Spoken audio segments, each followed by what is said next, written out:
Good evening, Pio Nation. I hope you're having a great day. My name is Matt Williamson. I'm Grant Swan. And you're watching Marietta College Esports. Tonight we have our Rainbow Six team going up against Loyola Marymount University. I hope that's how it's pronounced. And if it's not, I apologize to everyone from there. So this is part of the Collegiate R6 open season. And we're going to be getting started real quickly because we're kind of on a little bit of a beat the clock schedule for the matches. So I'm going to get to the starting lineup for the Rainbow Six team real quick. So we have our team captain, NPC for real, Vincent Anderson, Frags MC, Alex Meyer, Rez 474, Dylan Poles, Bubaflex 7, Bobby Weber, Lawrence Me 96, Zenzi Me, and then as sub Rico Rodriguez 00, Yingxing Wang. So this is going to be a best of 3 series. So we'll be doing Cafe first with Marietta. Actually, Marietta is going to be defending all 3 of our of the games here. But we'll be doing Cafe and then Clubhouse. And then if we go to a game 3, we will get to Bank. So right now, I'm just going to check to see if everyone's ready.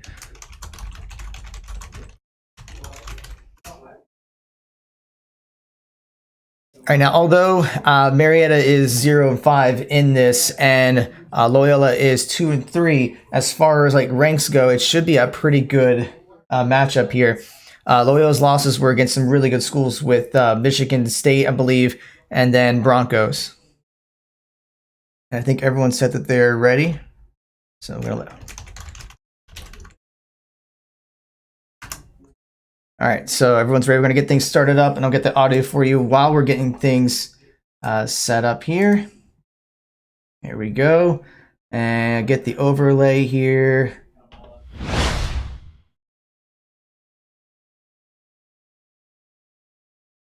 All right, so we are in the band phase. So since this is Cafe, are there any particular bands you would expect? I'm not too sure. I know that Cafe is a very vertical map. So you either have to attack from one of the 3 staircases, or you go through so something just happened here. I'm not too sure exactly what happened because my client just crashed. Let me see what's going on with everyone else here. Are you guys still in the game? Okay.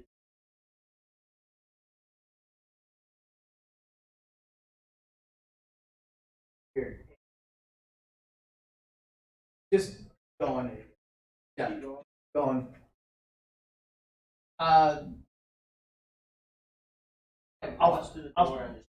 If one of you okay, since I'm technically not spectating anymore, I could go through like one of you guys' Discord on live. So I don't. I'm not spectating it since I'm technically not. No, I'm not gonna do that. We're on time. Yeah, it's like if one of you can go live on Discord, and then we'll. Okay, this happened with Overwatch, and now it's happening with. They have been trying to fix the Wi-Fi on campus. No, they're good. They're still in the game. Okay.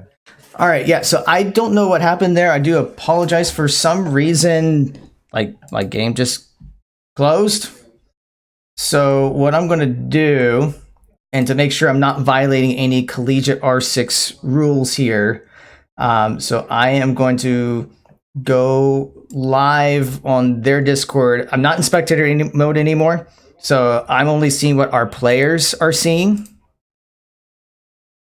So let me see if I can get something here set up for that real quickly. So hang tight, everyone. I do apologize for this. It's weird because this happened to Overwatch the other day, where for some reason the game was crashing, and I thought I fixed that, but maybe I didn't. I'm going to put that over here.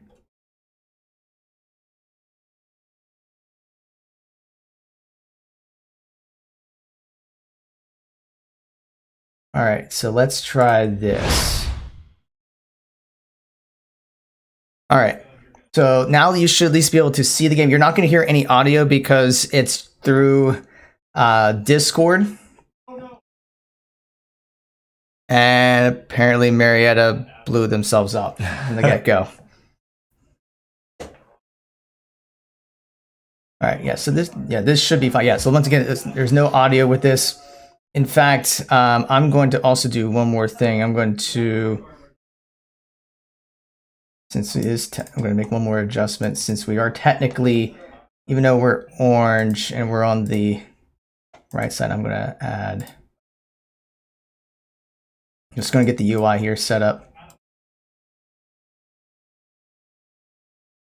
And we're going to just flip there. There we go. At least that way we have Marietta on the left side, their orange side, and Loyola's on the blue side.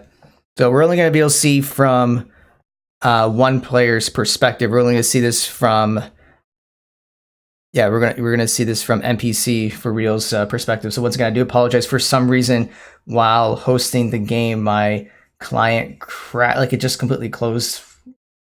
So after the first game, I will get the lobby reset, so that way we can try again. Hope nothing crashes. All right, so I didn't even get a chance to see what ops Marietta is using. So it looks like, was it Legion, Rook, Valkyrie, Capcan, Impulse. Capcan? Okay. Pretty standard. I like how they've got the pulse out. These NPC seems to be doing some work. Kind of tell where they are. Yeah, so it looks like NPC was able to at least spot out one from Loyola. They do seem to be trying to enter from the rooftop. At least two of them up there.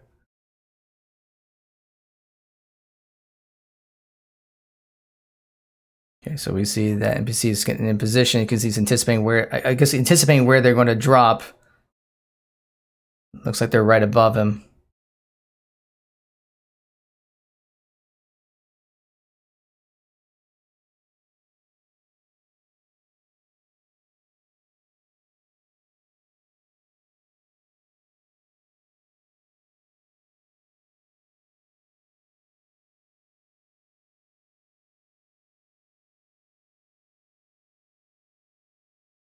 So the NPC is going to try to detonate something, but it doesn't look like anything connected. In fact, one for Marietta has actually gone down.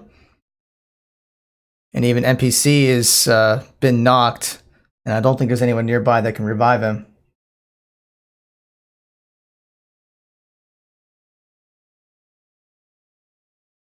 Well, Lawrence Me was able to trade, but it's still going to be a 2v4 very soon.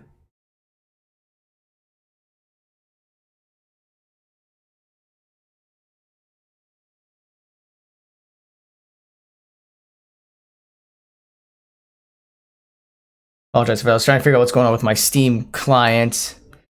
And I'm wondering if the update maybe forced it to close. I'm still trying to figure out why it closed all of a sudden. It's just so odd. Yeah. But anyway, so Loyola does take the first round. So we'll see what adjustments Marietta can make. Unfortunately, because we're only looking from one player's perspective, it's kind of hard to tell exactly what happened. Yeah. I suppose we can't really see what the what Loyola's how they're setting up.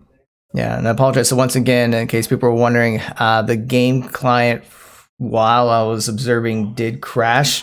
So we are watching through Discord live. In case there are any questions about the rules with spectating, technically I'm not an observer anymore right now, so I guess it's okay for me to be able to spectate through Discord. But once we get into the second game, I'll try to set it up again. Hopefully it doesn't crash, and then we'll get that under the way.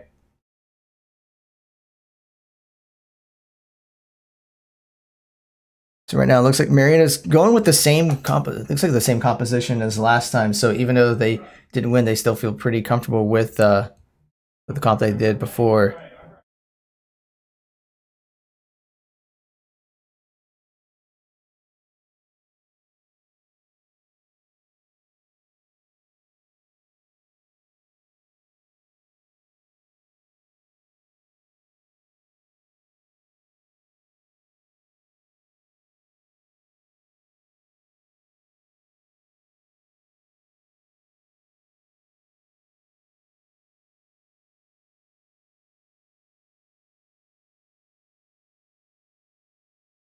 I'm gonna say right now we're just kind of playing a guessing game to think like where are they going to Going from the top seemed to work for them last time, so I would assume the same. You can get a good amount of pressure from that skylight in the main room.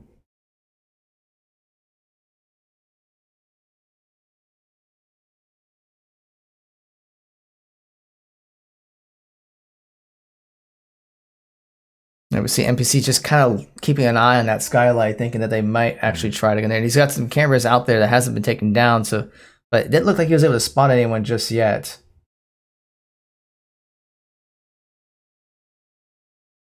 Although I think there was some gunfire. So look, spot one. So that looks like that's the roof. Yeah, there's a couple of them up there again. So perhaps they're going to be coming in the same way as before. Yeah. There's actually 3 up top.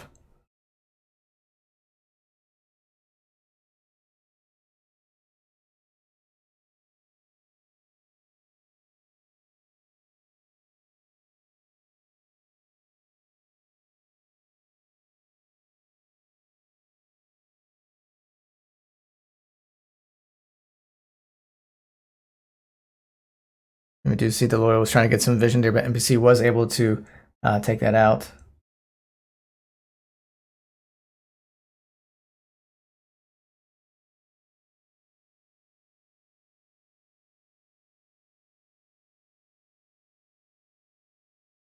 Okay, more drones are being deployed, so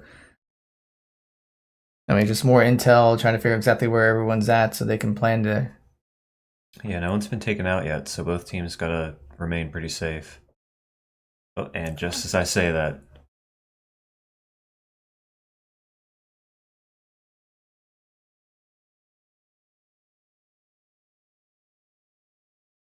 Well, the Res was able to take out one, so now it's a 4v4. And another one for Loyola goes down. So Lawrence Me was able to get a kill, but then Rez goes down, but Lawrence gets another kill, but then Boba goes down. So it's just one after another. So now I think it's a 2v2 remaining.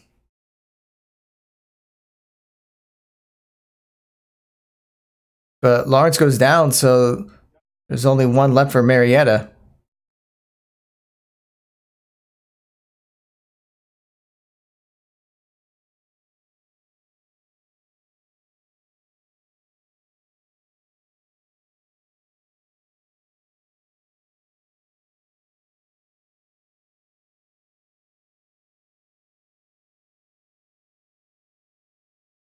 There's only 6 seconds, so they're going to have to deploy the bomb soon. And Frags was able to take one down, but the diffuser does get planted at the buzzer. So then it's just a matter of can Frags take out the last person and diffuse that diffuser, disarm it, disable it. Yeah. That's the word I'm looking for.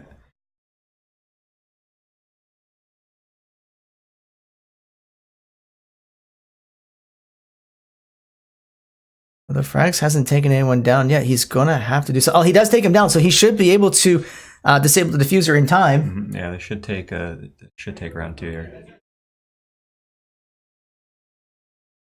Actually, I think he was looking for it for a second. It's like, where is it? Oh my gosh! And he did. Close. He actually ran out of time. I thought that usually you can tell if you have enough time. That was just at the edge. It must have been. I think, did he stop too soon?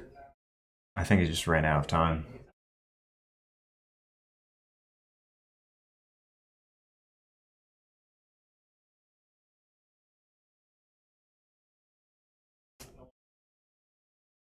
All right, so we'll see what Marietta can do here.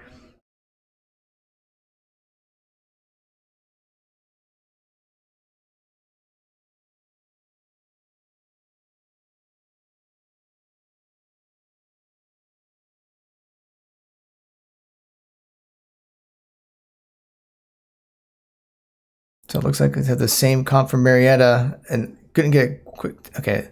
It looks like we do see what Loyola will be using.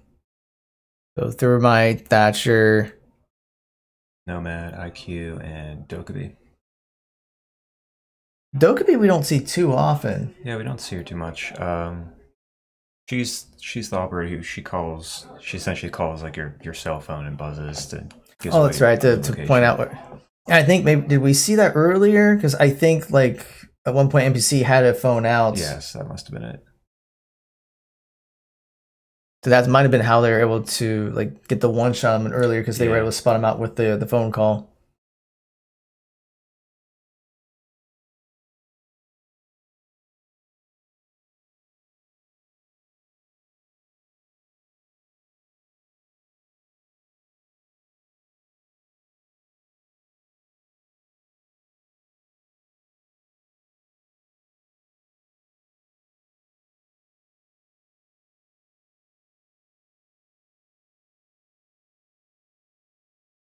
All right, so we see Loyola will be coming in. So the question is, will they try to go through the roof again, or will they try to come through another entrance?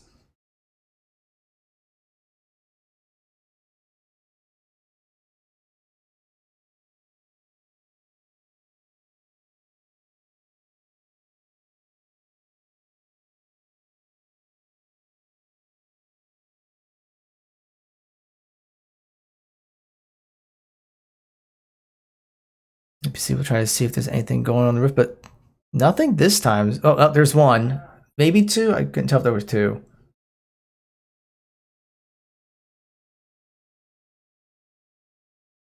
Oh, looks like we know where they're coming in. They were able to get both hatches open there, so that's going to be a big problem for Marietta to deal with.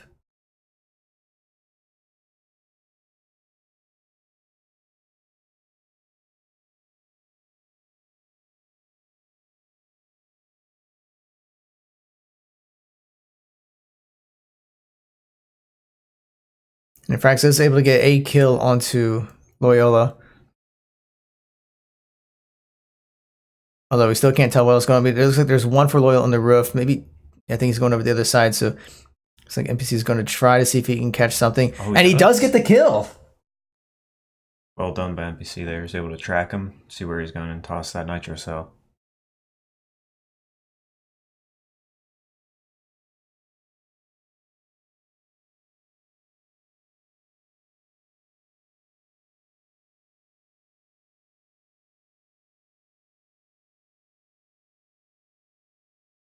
Well, it doesn't look like anyone else is going through the roof. Oh, there's one. He did catch one.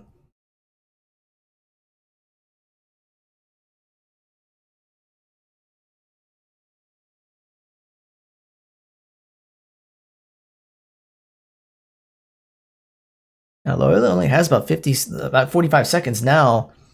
So they're gonna have to make a move soon. And NPC's getting shot. He's already down.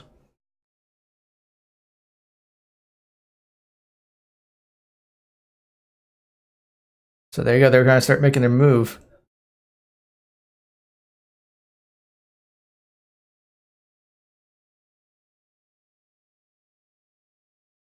And another one from Mary goes down. So it's now a 3v3. So Loyola has been able to even up the count. But they still only got 13 seconds. Another one for Loyola goes down. So Marietta does have the advantage.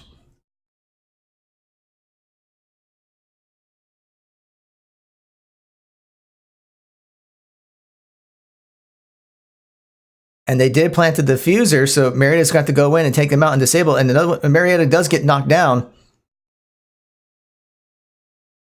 I'm not sure why Marietta was just watching the bomb site there and trying to prevent that from happening.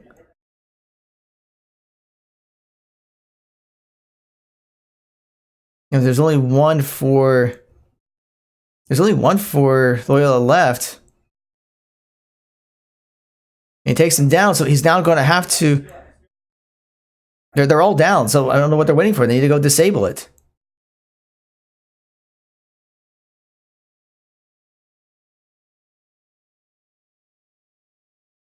Okay, so they got that time. That was also a pretty close one. I don't think they were able to find the diffuser until the last second there. That's right, because it's not as clearly visible.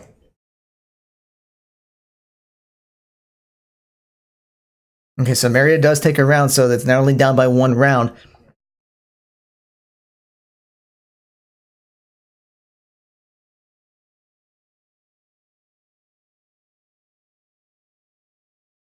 For those of you that are joining in and wondering what's going on, why there's no audio, why does it look a little different? For some reason, the client crashed while observing. So we are watching through Discord.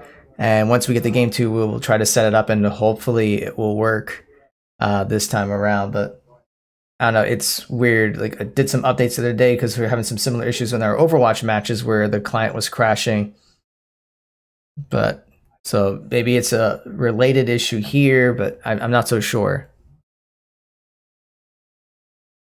I even tried restarting, and usually turning off and on again fixes the problem. Yeah. All right, looks like they chose to defend downstairs near the kitchen.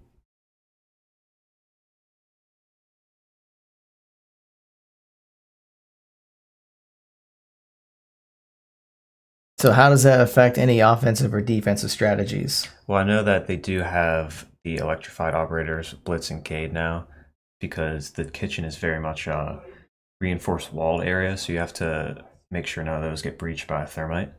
So of course, on the opposite team, you're going to have a thermite and a thatcher most likely to try and get in.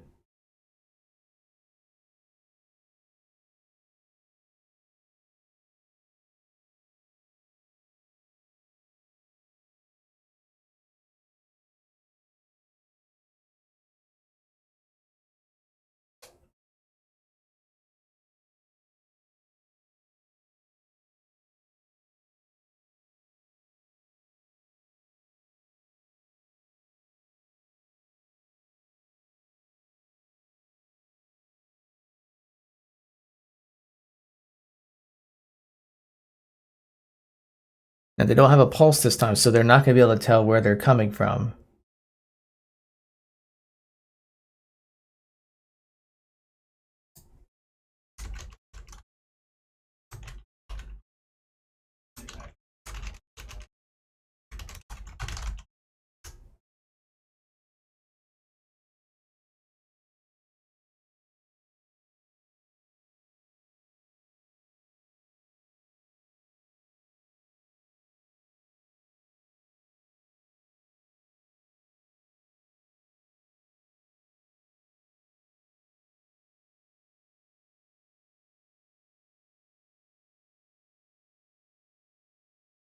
All right, so we've got about 1:40 left, and we haven't really seen a whole lot of activity yet.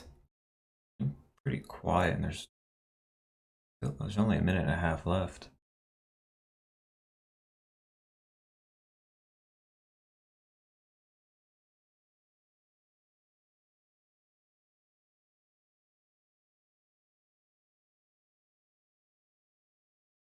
Looks he's kind of eyeing the vent there, so he might be thinking that they maybe trying to come in through there. Yeah, I think he had one of his electrical things on there and it got broken, so they might be trying to breach through that hatch.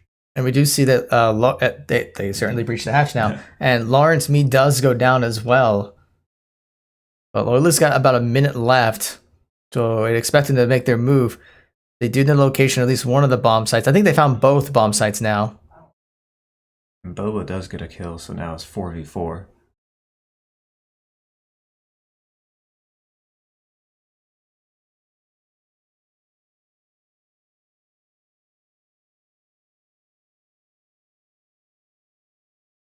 Looks like they got 2 people defending this bomb. I'm guessing the other bomb site's being defended by the other 2 people. Now Loyola's got like 25 seconds. And they're trying to get more intel, but they only got 20 seconds left to try to plant something. But the last 2 games, they've been able to plant the diffuser right at the buzzer beater. But they got 10 seconds. Boba does go down, but NPC takes down 1. But NPC goes down, so this may be where they're going to try to plant the diffuser. But Rez is able to get another kill. And time's up. Actually, time's up and the enemy's been eliminated, so that round does go to Marietta. Frag's got 2 at the end there. Right as they're defusing. Now let me ask, like, if the clock hits 0 while you're trying to defuse, do you get the time? Yes. Okay. Yes. So as long as you're attempting to defuse when the clock hits 0, you have either you defuse it, or if you get interrupted, then... Okay. Yeah, it waits till you finish or you're interrupted. Yet when you disable the diffuser, you don't have that luxury. Yeah. It's unfortunate for the defending team. All right, but we are now tied up at 2-all in game one. So it looks like similar compositions from both sides. We're not seeing a whole lot of changes, maybe like one up here and there, but I mean, it looks like Loyola is going with the same composition as before. Mhm.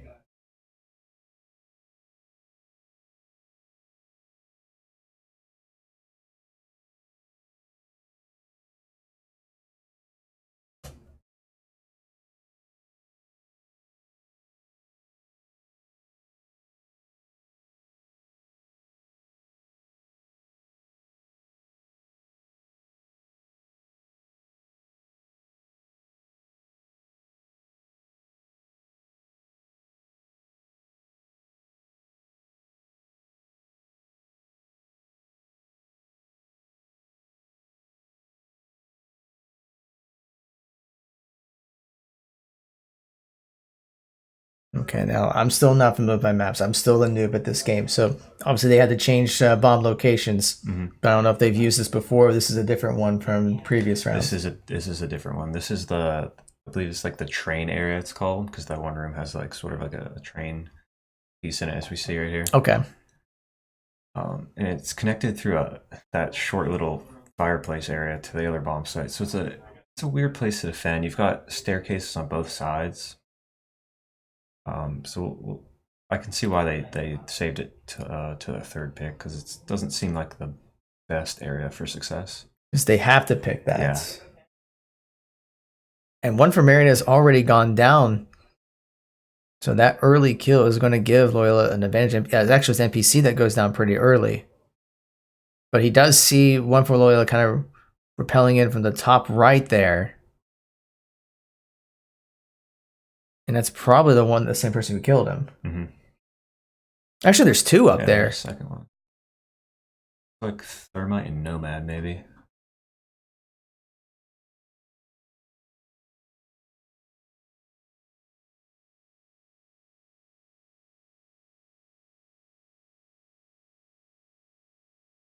So they have gone in.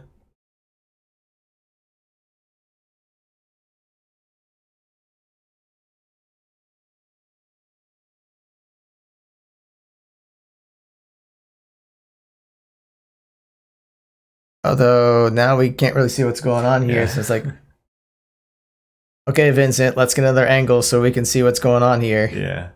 But I guess in a way he is watching the windows in this side of the house to see if anyone's coming in. That is true. So now he's getting some cameras to see if you can tell where they're going. And another one from Marietta has gone down, so this is not looking good for the Pioneers for this round. Like you said earlier, this one is difficult to defend. And Capkin has less than half health.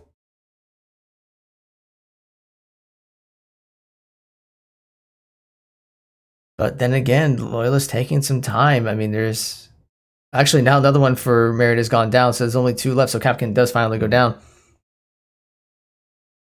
The Rez was able to take out one for Loyola, but they got about 35 seconds to plant the diffuser. And one for Loyola got spotted out, but does take out the camera in the process. But Rez has gone down, so all that's left, I believe, is frags. And he does take out Young Base. So now there's 10 seconds left.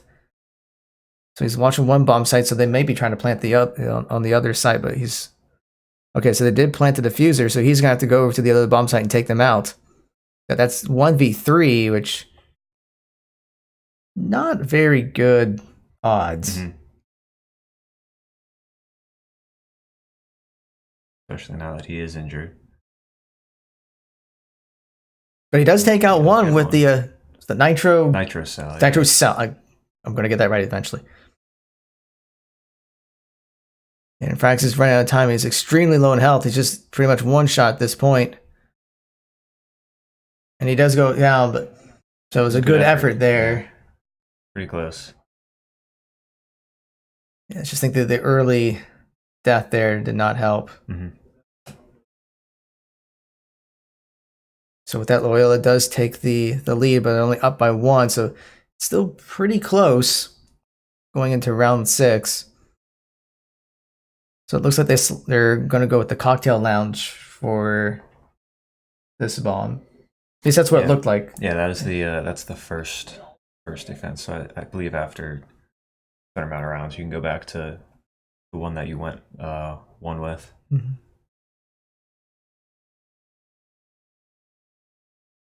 Looks like they're going to be bringing the pulse back out. Yeah, since they are in the top floor, they're going to be looking to see if anyone's on the roof again.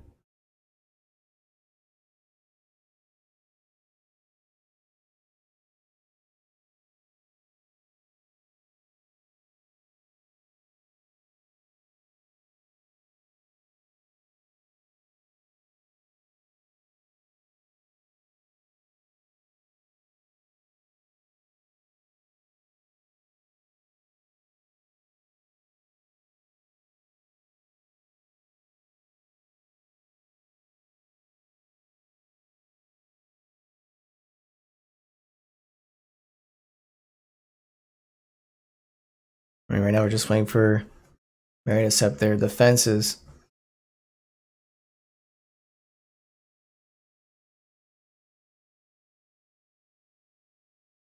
Well, while we are waiting for everything to get started here, I'll probably mention this a couple of times, but from a programming note, for this weekend, there's only be one collegiate conference match, which will be the Overwatch team, which will be at 11 a.m. On here this Saturday. The Rocket League and League of Legends teams are on a bye week this week, and next Saturday will be the final conference game for the season for all 3 of those teams against Aquinas. But we'll have more details about that later on. But just in case I forget, in case people are wondering this morning or Saturday morning why there isn't anything going on, there is just one game. Okay, so it looks like they spotted at least one up on the roof.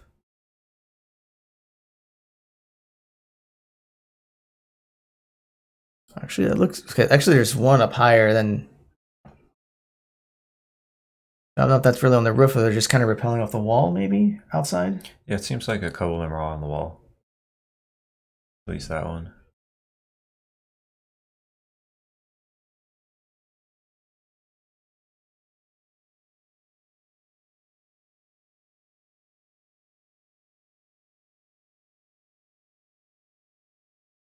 It looks like they breached that hatch up over there.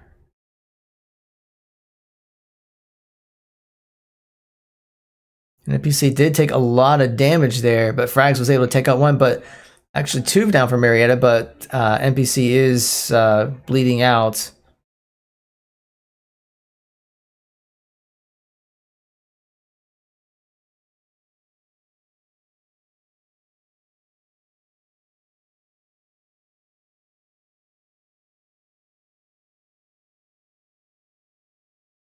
It looks like Rez will be able to revive him in time, although Lawrence does end up going down, and just right there, someone from Loyola was able to finish up, but Rez was able to get the kill to retaliate for it.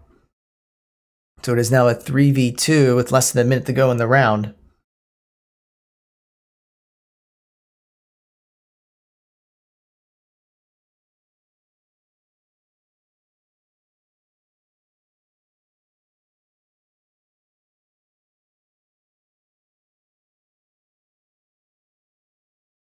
It looks like one from Loyola has been spotted out, so we'll see if Marietta can use that to their advantage. Less than 30 seconds left, so Loyola's going to have to make a move.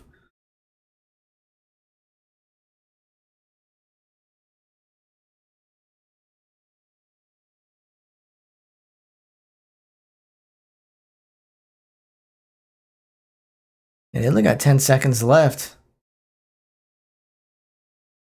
And Rez does end up going down, but Rez is able to get...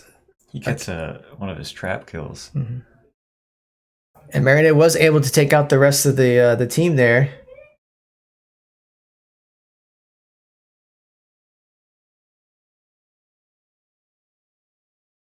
So with that, we're all tied up again, and just in time for roles to swap. Yeah.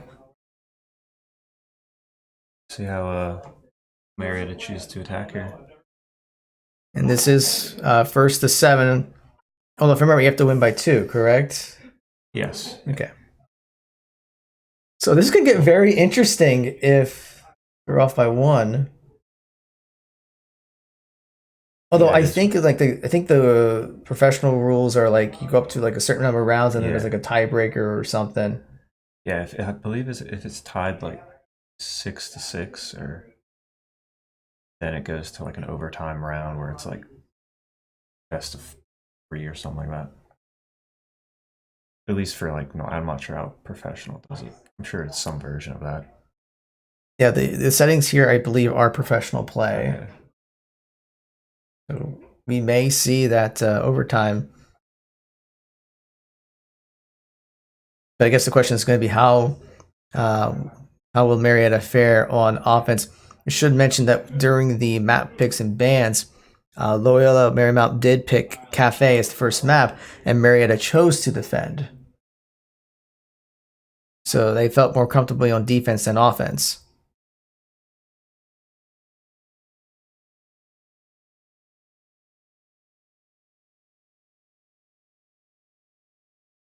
Okay, so it looks like they were able to find the location where the bombs are at. So then it's just a matter of how they're going to try to infiltrate.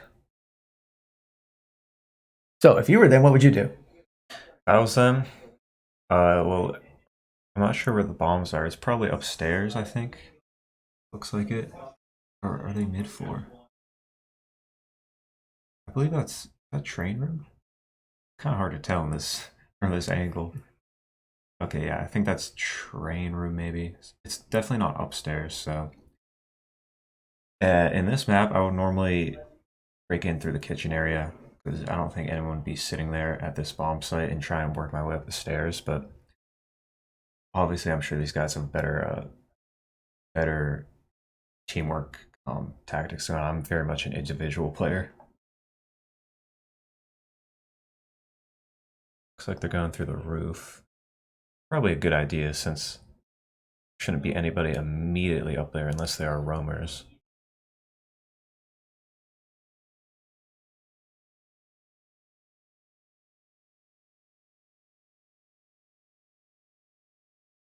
It looks like NPC is going to go down the other side.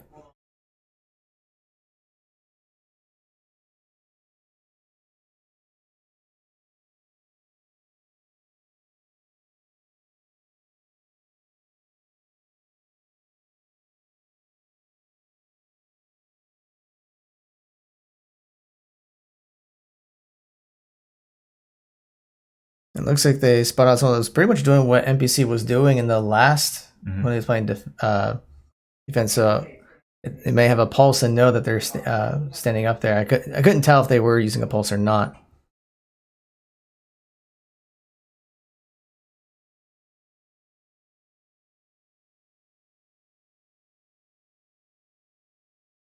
Marietta's got about 1:10 left, and they still haven't entered the building, really.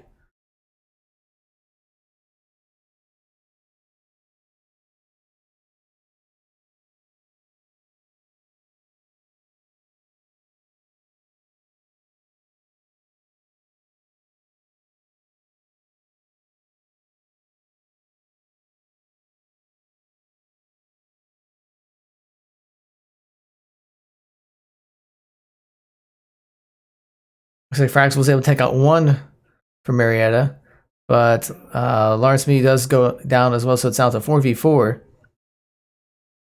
And Rez has him going down as well. Marietta's got 30 seconds left. They're going to have to make a move for the bomb, or at least one of the bombs.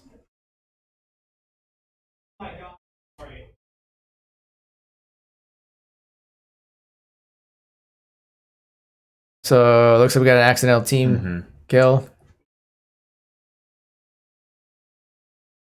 So that might be the round.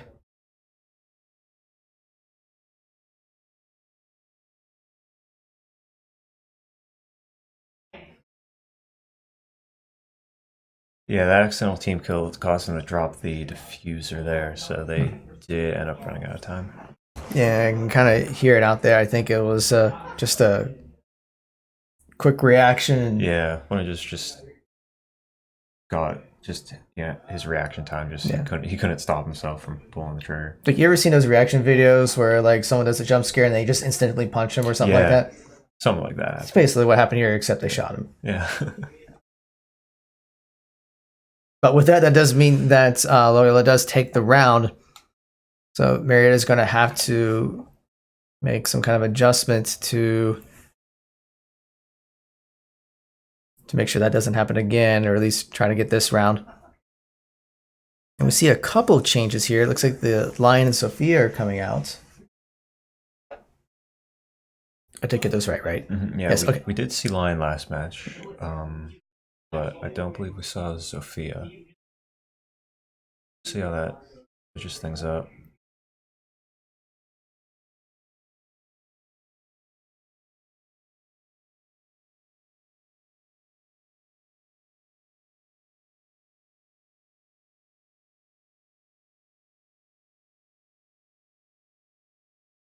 Okay, so it looks like Lawrence was able to locate where one of the bombs is.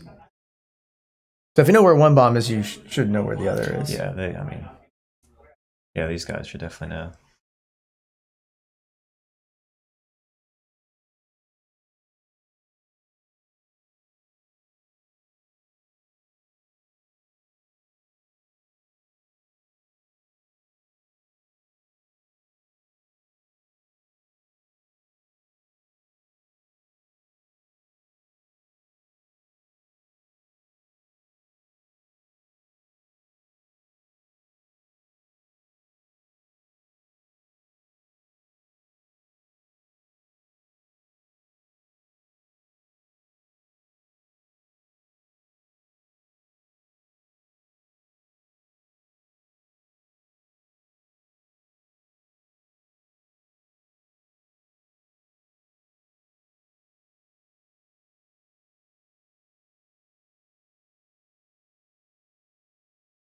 Okay, so it looks like Marietta is kind of grouping up a little bit.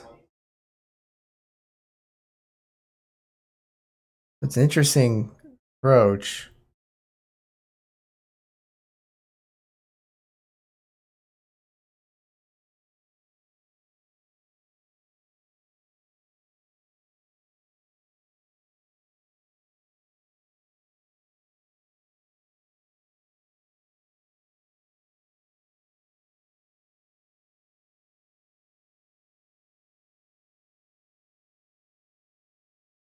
They're still taking their good old time to.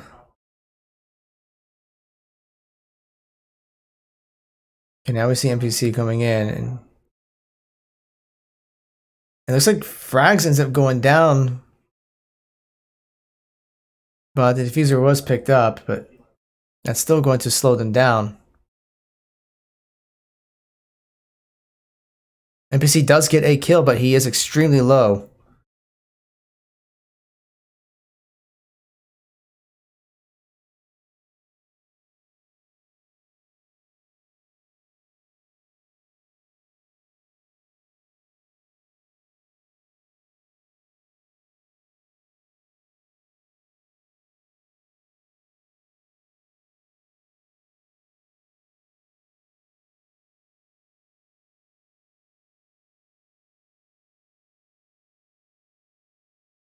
Marietta only has about 45 seconds left. It is a 4v4, although with NPC low, it's kind of like a 3.5v4. But they're going to have to make a move soon. It looks like they're slowly working their way in. Rez did get another kill. Although Dave Diddley did get 2 down. And NPC goes down. So I think there's only 1 left. And the round does go to Loyola.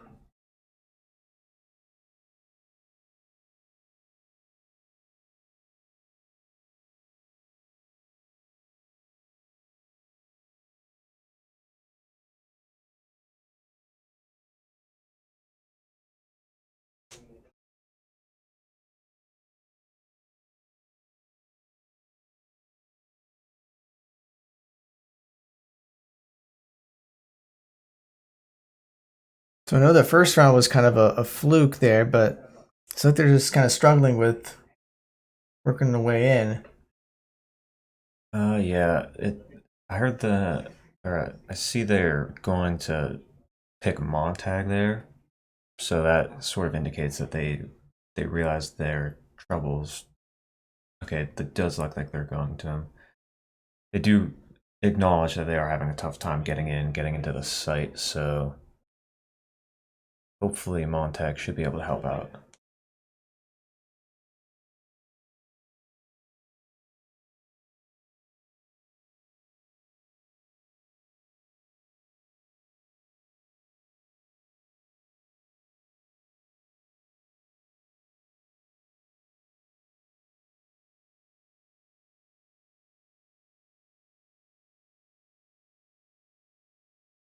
With somebody there, it looks like we're looking at the kitchen for one of the bombs.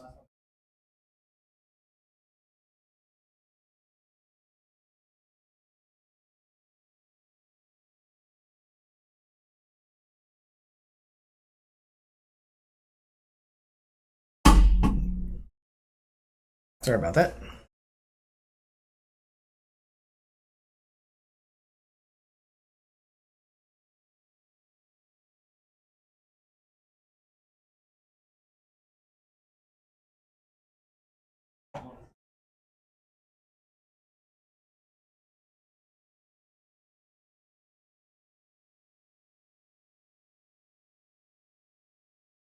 You gotta love the cosmetics in this game. You got a piece of shrimp dangling, and you got a squirt gun. Mm-hmm. That really isn't a squirt. At least it looks like a squirt gun. It says toy on it. And I love I believe this skin for his shield is pretty funny as well. Pink. Not very stealthy. Not very stealthy at all.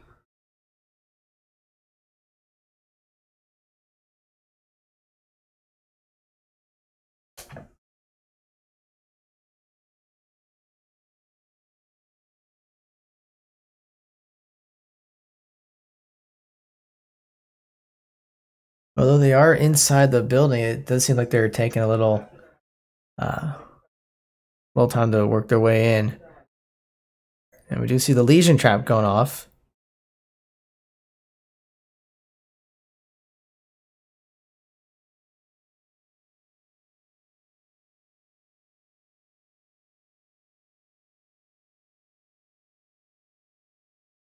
Playing it very safe attacking, and it's going pretty well. They're covering all the angles for Monty to get in. Although we do see a bit of a firefight going on. We don't see it, we just see the kills. But Marietta gets 2. And while only 1 from Marietta goes down, so it is a 4v3.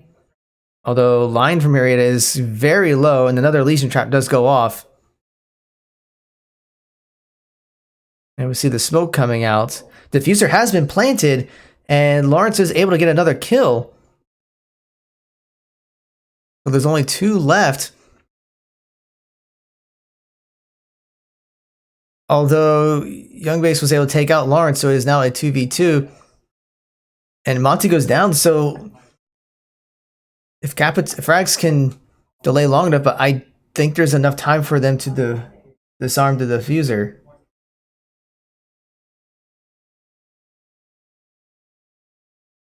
And they were able to disable it.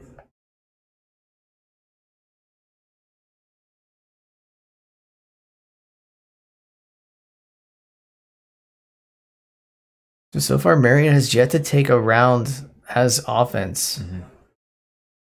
And this is match point. So if Loyola takes this round, they do take the game.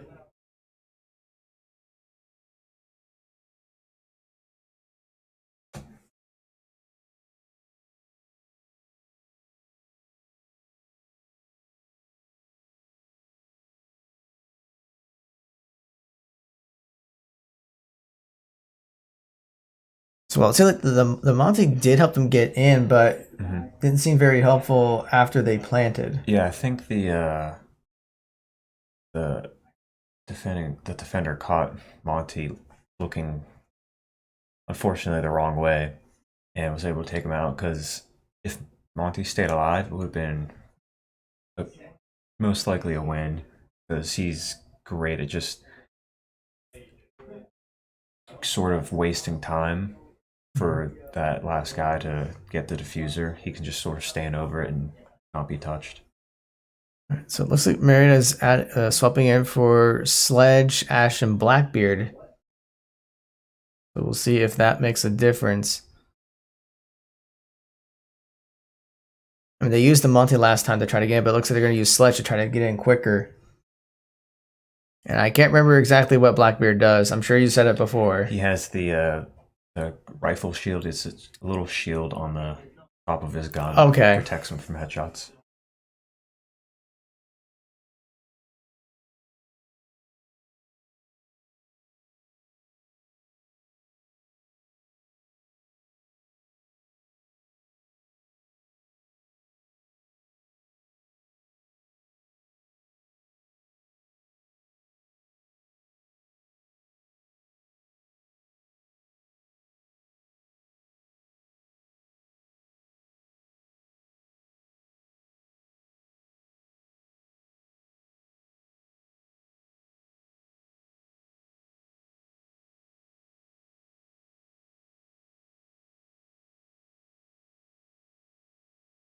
So it looks like NPC has come in and started to take out some of the cameras. Fragsos, actually there's a trade for a 1v1 with Frags going down.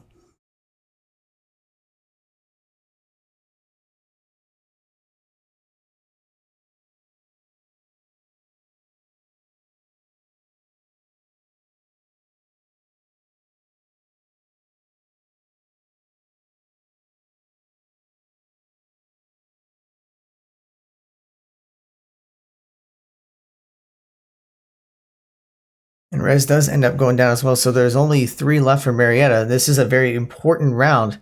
If they do not take this, then it does go to Loyola. And NBC does get a kill, but he's extremely low in health and actually does get knocked down. So now it's a 2v2. Lawrence is able to get another kill. So yeah, so we're down to a 2v2 left. And Lawrence does go down, so Boboflex is the only one that's remaining.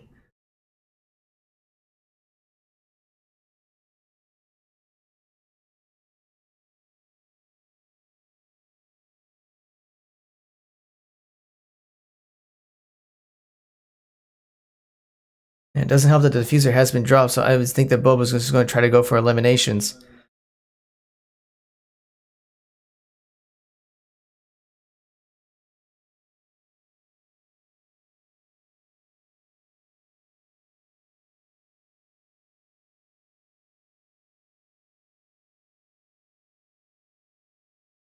There has been shots fired. He did spot out one, but did not quite get any. I don't know if he got any hits or not.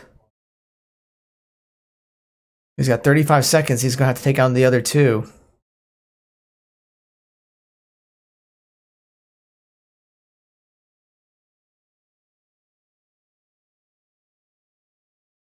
He knows he's behind that desk.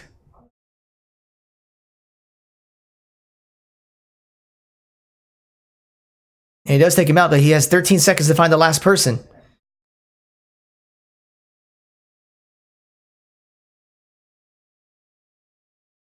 And he does get the kill. Oh, that was clutch. Mm-hmm. Good communication there. It seemed like he knew exactly where it was.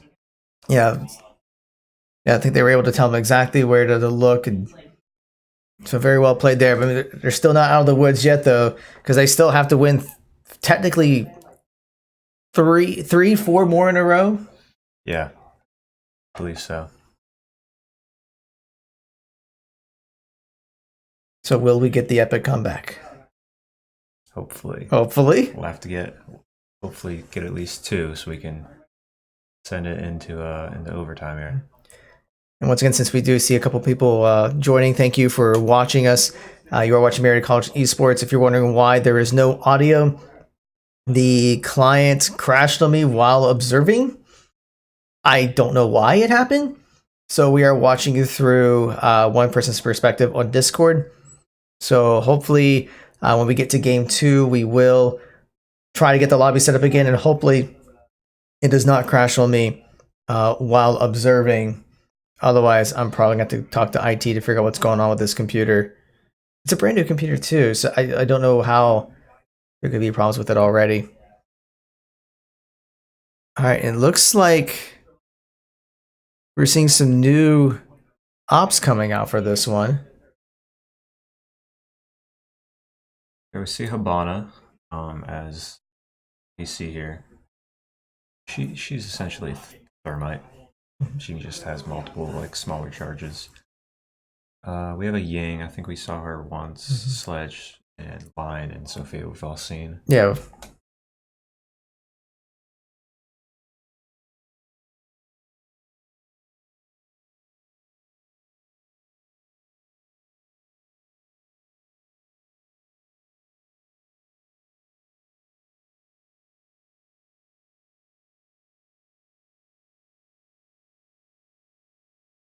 So I don't know if Marietta found the location above. Looks like they're checking to see if there's any spawn peeking going on, but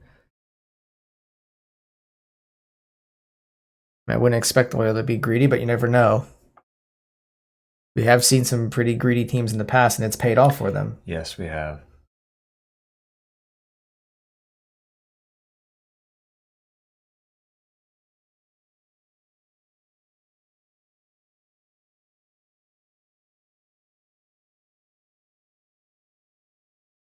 Okay, so Marietta has found the location of at least one bomb site, but they would know the other. So once again, this is still a crucial round for Marietta. If Loyola takes it, they do take game one.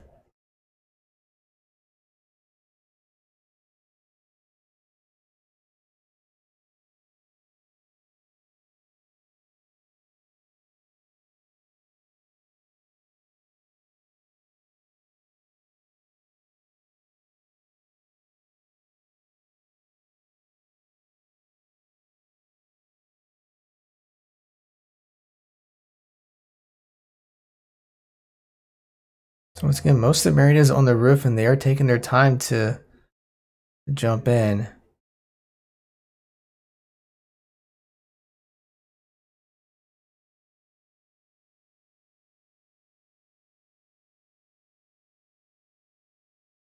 Rez does take one down, so that might be Marietta's cue to jump in. Although NPC goes down very quickly. So it is back to...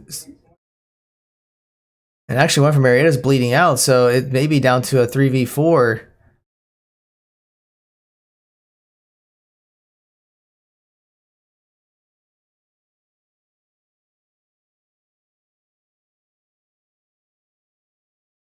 And Rez does finally get finished off, so there's only 3 left for Marietta. They have 45 seconds in order to finish off the rest of the team or plant the diffuser.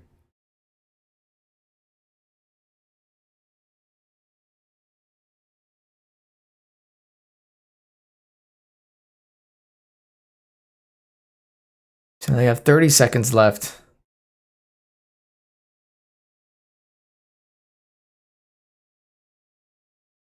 Lawrence does get one down, but they still only got 20 seconds left. And Bubba does take some damage.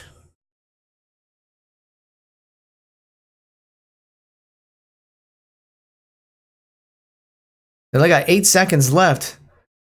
And Boba does go down. The fuser gets dropped. They do. Now they do get eliminated at the last second there.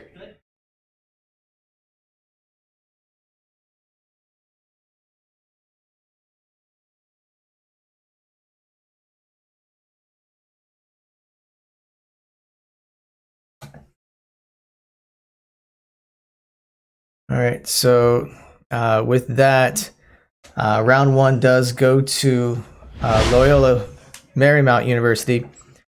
So give us 1 second here. We're going to try to get the game set back up here, and hopefully the client issue will be fixed so we can get game 2 underway.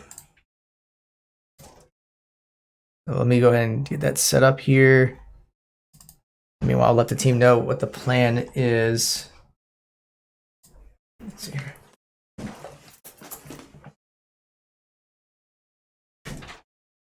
I'm going to try to get back on the lobby setup. How you doing, chat? Now it's just me and you. How was your day? Good. I see a lot of talk about me in the chat. We'd like to cut that down. Thank you.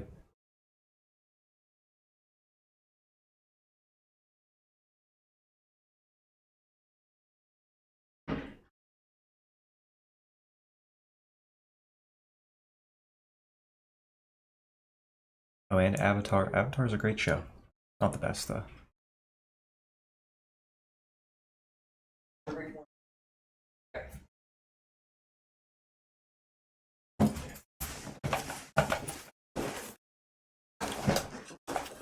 All right, so we're gonna still try to get some things set up here. I think like it was weird, like the game was starting for them automatically, and I wonder if because it was a playlist and somehow like I dropped it, might have just kicked in the next game right away.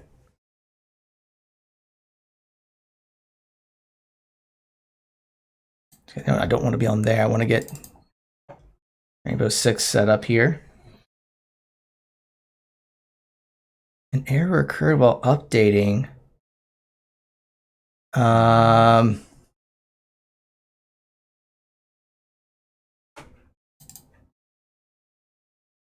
Maybe might be opening up. I'm starting to think there was an update that caused the crash earlier. Okay, so we're getting back in.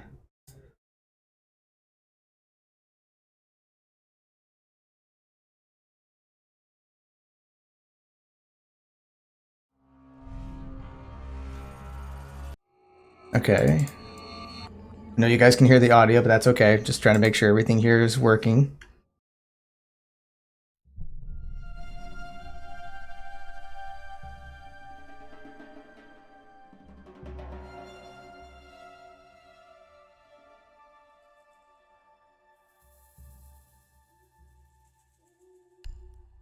Okay, so let me. So I remember to edit the playlist here because so game 2 should be Clubhouse. And game 3 should be Bank. All right, and then okay, so save playlist, and then create a spectator.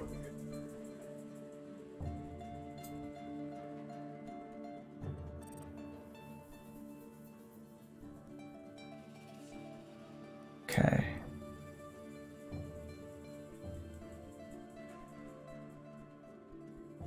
All right, so I'm getting the lobby formed up now.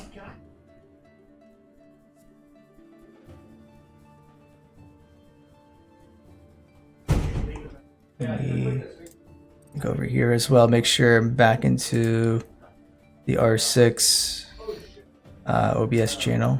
There we go.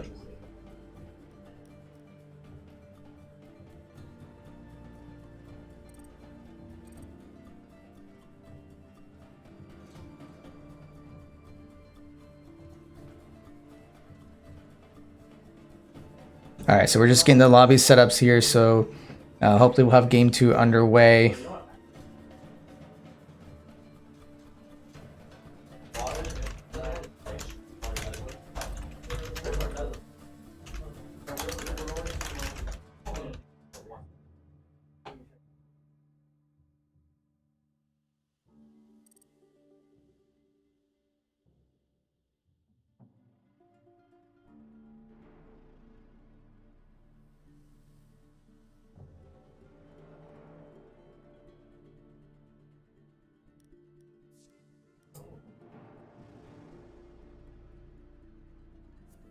Let's see here, make sure. Wait, so did you not get to spectate any of that game? All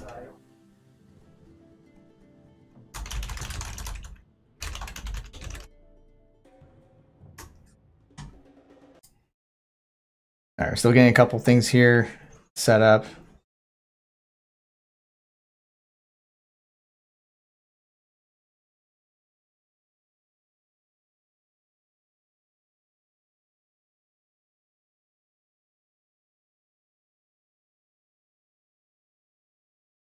Okay, looks like everyone from Marietta is in the lobby. So once everyone from I think we're just gonna say LMU for short. I think that's how everyone refers to them there. So once LMU is ready, we'll get us underway and cross your fingers and hope nothing crashes.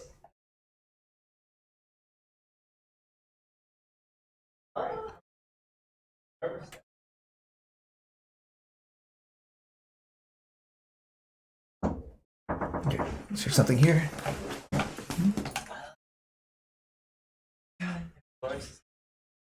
Can we get a vibe check in chat, please? Vibe check on 1. Everyone, just send me your vibes. Oh.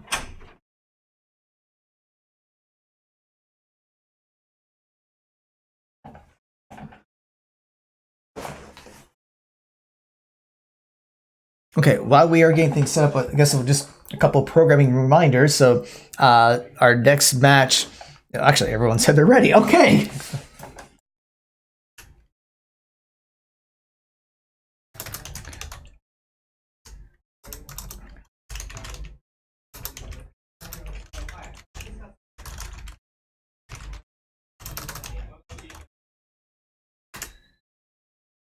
All right, everyone said they're ready, so we're gonna start it up. I did gotta set the clubhouse. Marietta's on defense. So let's get this up here and hope everything works. Let's hope, let's hope, let's hope, let's hope. So we're starting the ban phase.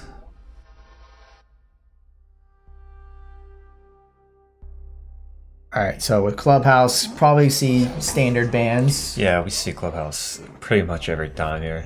It's a very popular map. Yeah. So Marietta does not want to go up against Maverick. I mean, Some past bad experiences with Maverick. just a little. A little bit.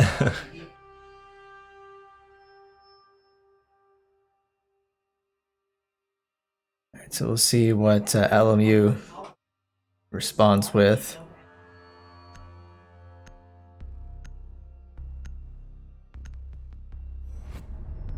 And they go with the Jackal. It's another expected ban.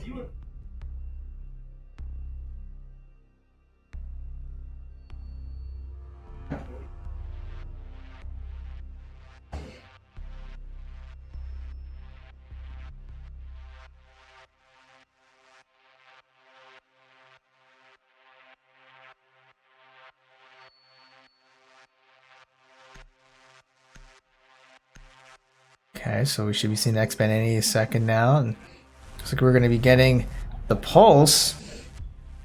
So I think they saw that Marietta was able to use that to take a couple rounds last time, so they don't want them to use that again.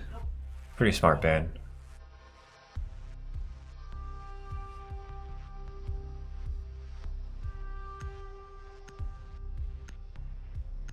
I think Marietta's got their band figured out, so with the Maestro. Interesting. Yeah, he was able to. He was a common pick for LMU last round. Yep. Last match. Connection fit. What? I don't know why we're having a connection to game server is lost. Huh.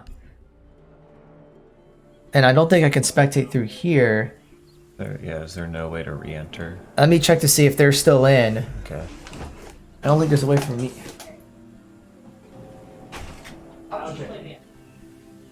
Okay. Well, all right.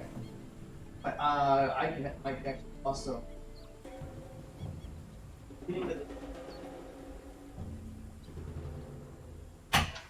Yeah, I don't know what's going on with that.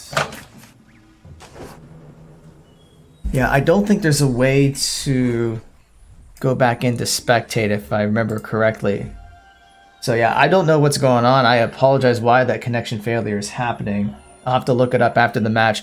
So we'll do what we did before and hop back onto Discord to view the match.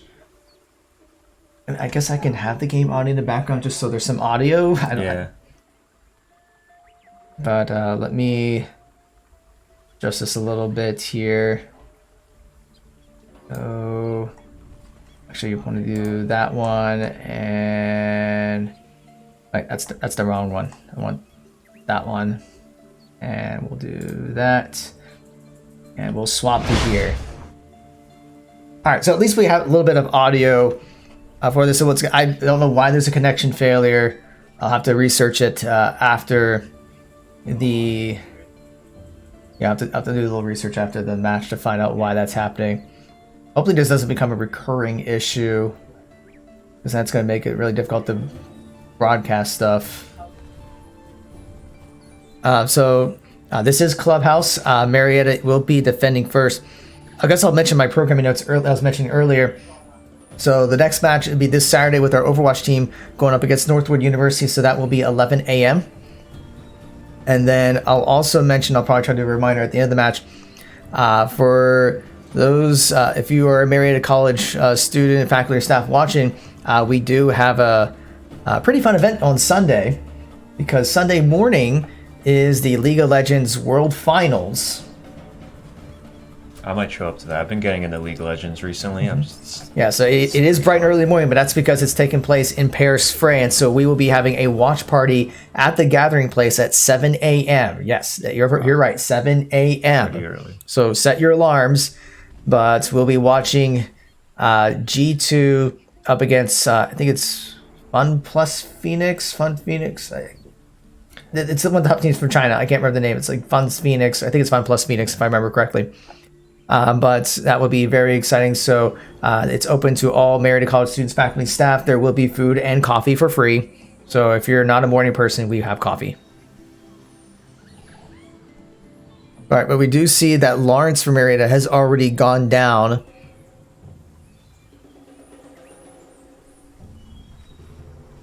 Rez does take someone out, and there is a team kill on LMU there. So that might give Marietta an advantage.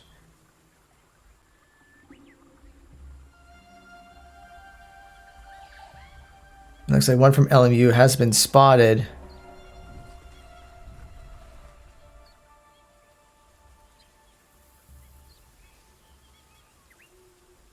Although one from Marietta was taking some shots. Frags is able to get another kill, so there's only 2 left for LMU.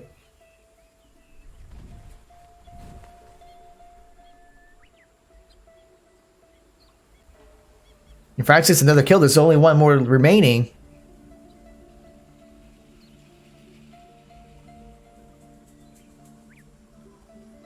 But there are several people from Marietta pretty low. In fact, Young Base is able to take down Frags. But they should at least have an idea where he was.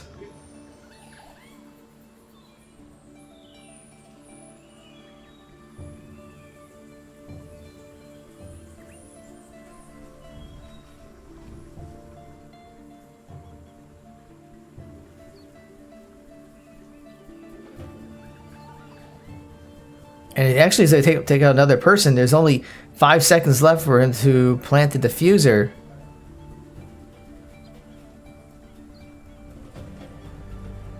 And he is trying to plant it because so they're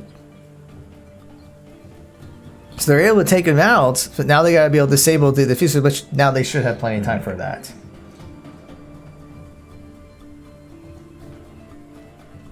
Yeah, Young Base seems to be a pretty good player. He does get at least like 2 kills around, it looks like. But because Marietta was up 4 players against him, they were able to take it. Alright, so Marietta does get the first round. But they can't use the CCTV room. Looks like they're going to go with the Church and Arsenal room this time.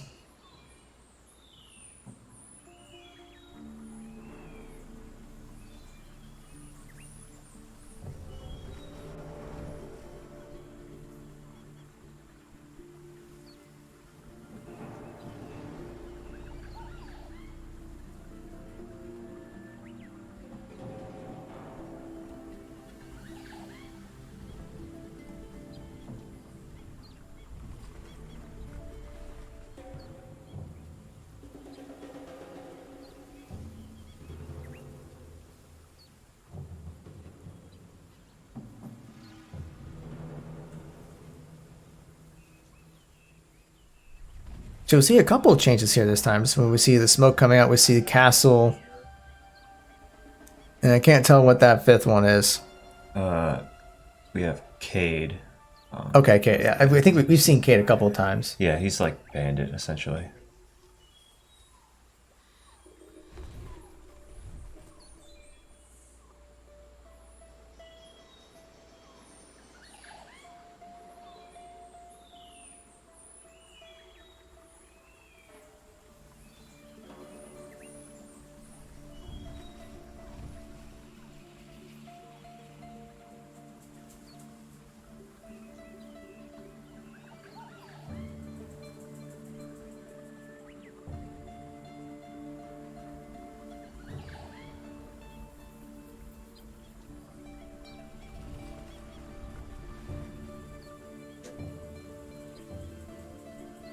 It's like someone still hasn't picked up their armor yet.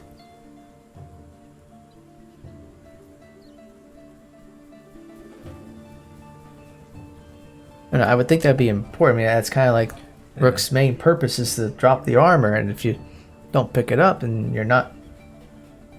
Okay, I think someone got it. Yeah, I think the last person got it. Yeah.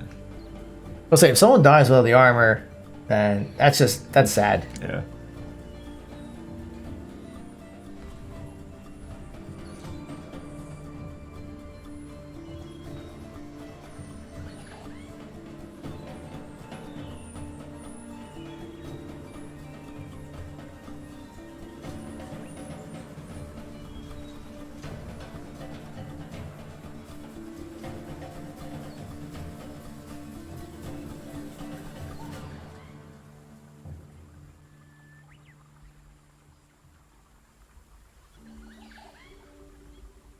Looks like one for Marietta has gone down. The Winja does take, yeah, they did take out frags.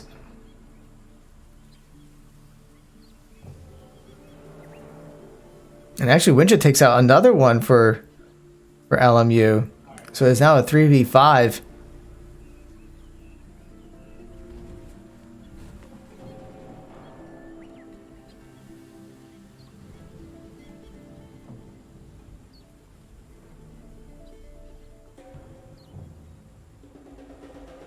But looks like Marietta was able to get 2 kills back.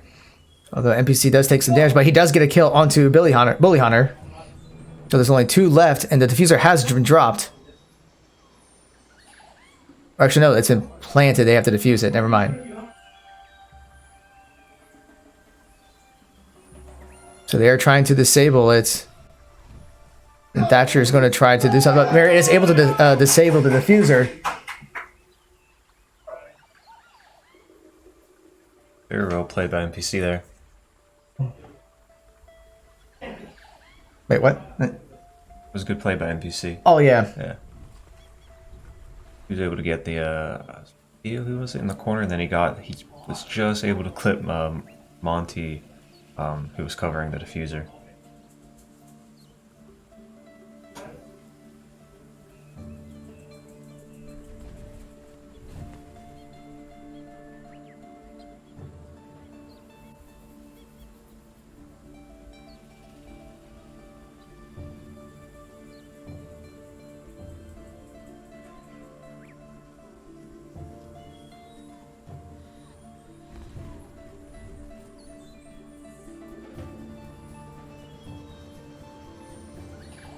Okay, so we see Rook Butte, Captain Castle, and Marietta will also go with the Jaeger this time. I mean, they've been going with Jaeger for quite a while, though, so I mean, nothing out of the ordinary. I mean, it seems like overall Marietta feels pretty comfortable with Clubhouse defending. Yeah, I mean, they're up 2-0. Which is interesting because Marietta did choose Clubhouse, and LMU got to pick the side this time, and they chose to attack first. Yeah.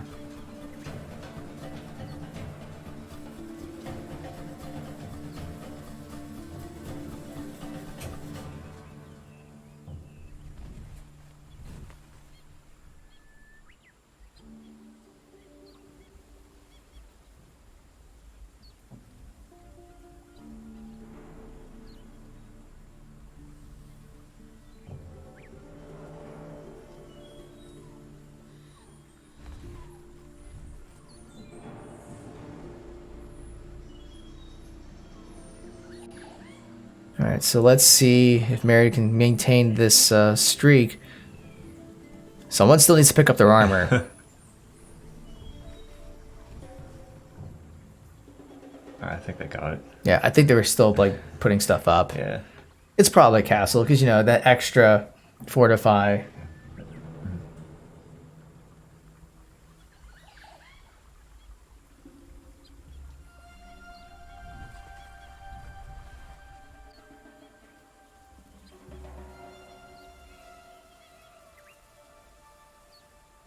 And Frags does take out Dave early on. And already Dave has gotten quite a few kills for LMU, so he's a pretty skilled player.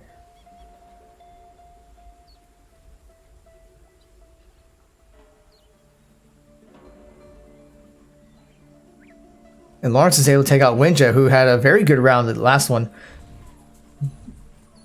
So Marietta is up 5-3 with 1:42 left in the round.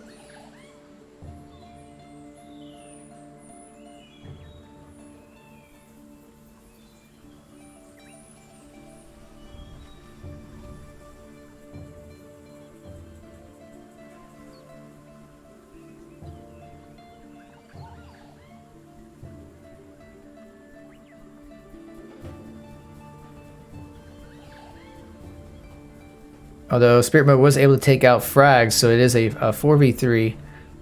Still kind of hard to tell exactly what's going on, because since we're only going to be able to see it from the perspective of NPC for real.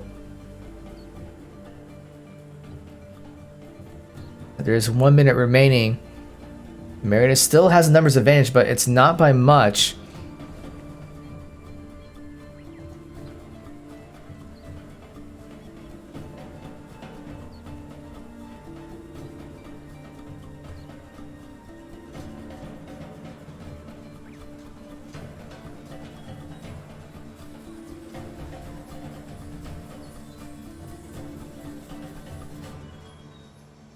Reds was able to take out, actually able to take out two. There's only one left for LMU with less than 30 seconds to go.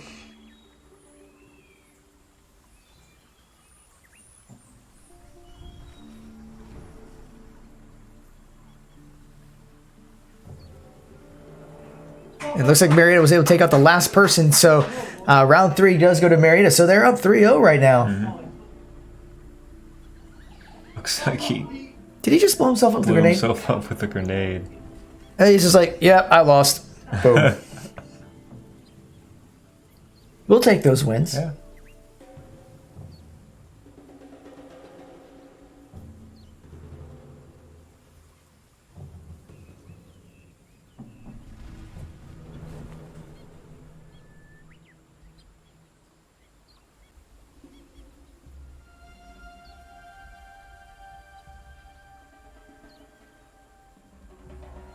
All right, so the only difference here I see, well, Marietta was going to go with the Legion, but looks like they're going to be switching to, it's like Mute. So interesting. I mean, I know what Mute does, but what did Marietta see from LMU's comp that would make them go, we need a Mute instead of a Legion? It might be the bomb change. The site, I know Mute is popular for this site. Oh, is this our happy fun place? Yes. With the infamous wall? Mm-hmm. Yeah, of course. We have the bandit there. Mm-hmm. And we probably, I didn't pay attention. I'm horrible shoutcaster, I'm not paying attention to anything. But they probably had a third mine and Thatcher. Probably expected them to go here, yeah.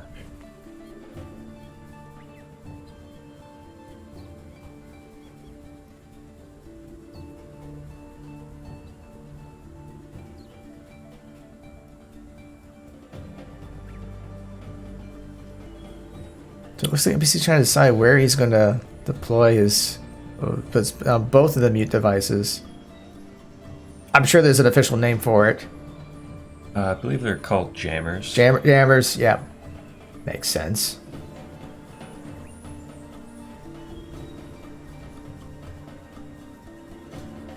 Okay, and everyone's got armor. Yay, alright.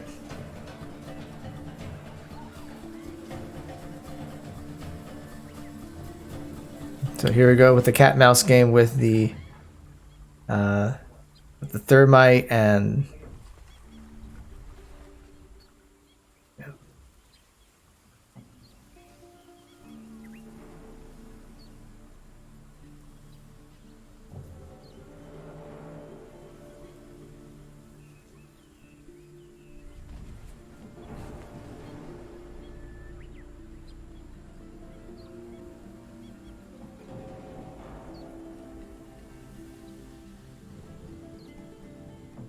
so not a whole lot of activity yet, but then again, we're only looking for NPC for real's perspective. So there may still be that cat and mouse game going on between Bandit, Thermite, and Thatcher. Although it looks like they LMU did win that cat and mouse game.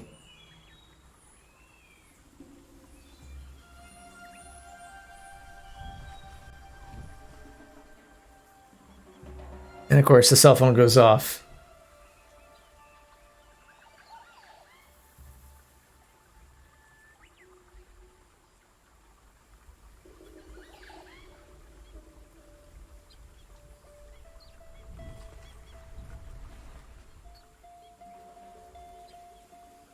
And it goes off again.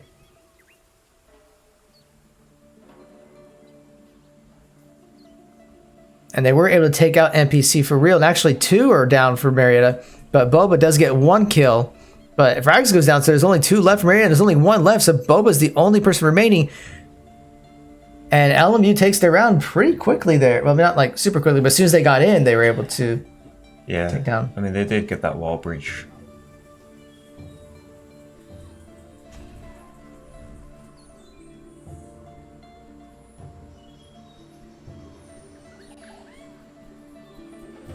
So it looks like Marietta will be trying to go for the church arsenal room.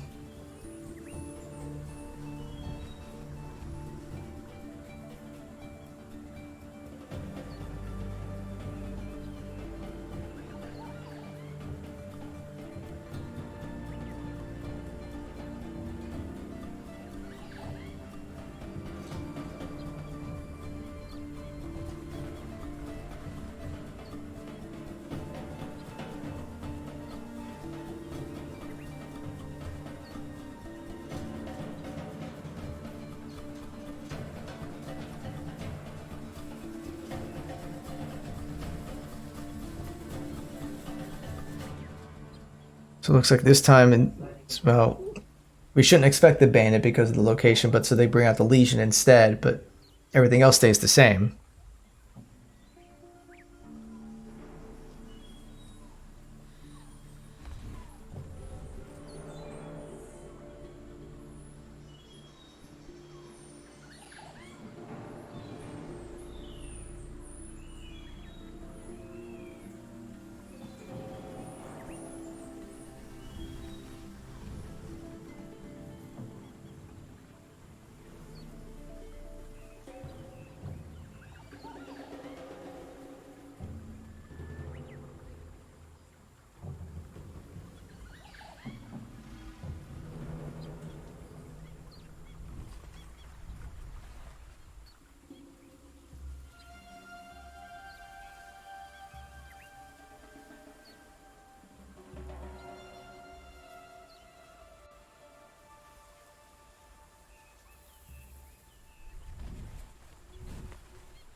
So Marietta does electrify the hatches above them.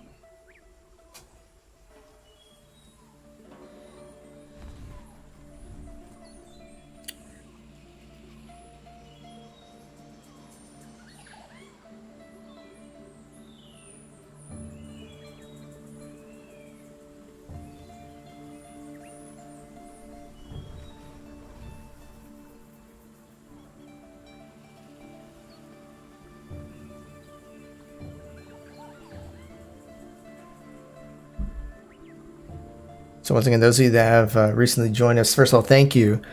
But just to let people know what's going on, for some reason there was a problem with connecting to the server after creating the game. Everyone else is playing the game, but for some reason, as an observer, I was having trouble connecting, so we were watching through Discord. So I do apologize for that. We'll have to investigate why that is happening after the match, after the broadcast. If anyone does have any suggestions as to why that might be happening, I'm all open for suggestions.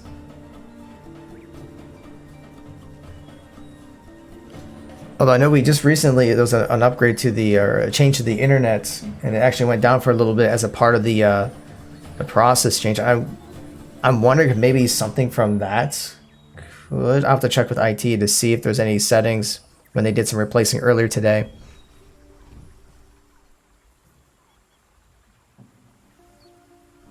And we see NPC's phone going off again.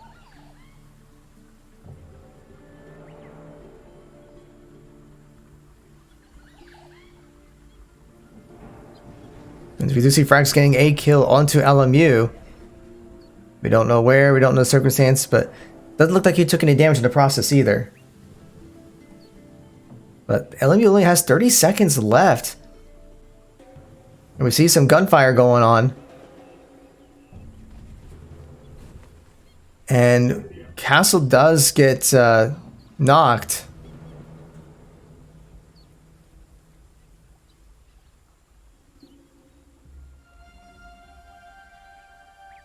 And Larson was able to take one down, but NPC goes down, so the trader's going back and forth. There's only 5 seconds left.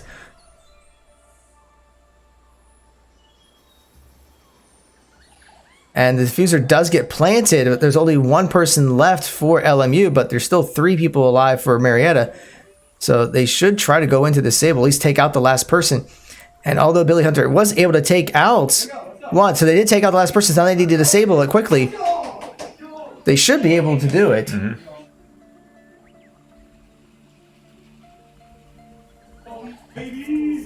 And Marietta does take round 5, so that puts them up 4-1.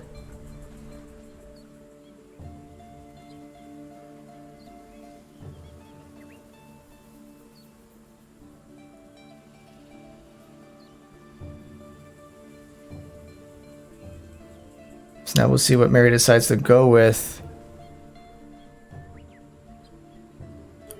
Looks like it's our favorite room. Mm-hmm.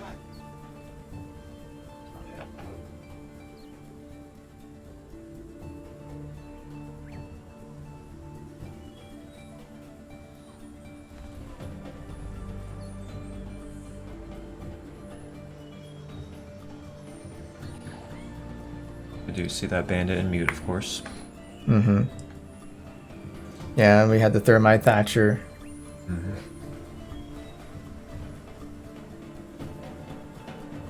It looks like they're going to go with the Echo this time. So maybe they're thinking that since they were able to infiltrate easily, or well, not easily, but they were able to have the advantage once they were able to infiltrate before, that maybe the Echo will throw them off. Mm-hmm. Because he's the one that has like the decoys, right? Echo has the drone that sits on the ceiling and sends out those concussion blasts to disrupt. Who am I thinking with the decoys again? That's Alibi. Alibi. One of these days, I will figure it out. And today is not that day. They just keep adding more operators. So tough. Well, those aren't really new, though. Alibi's newer. Echo has been around since like season 2.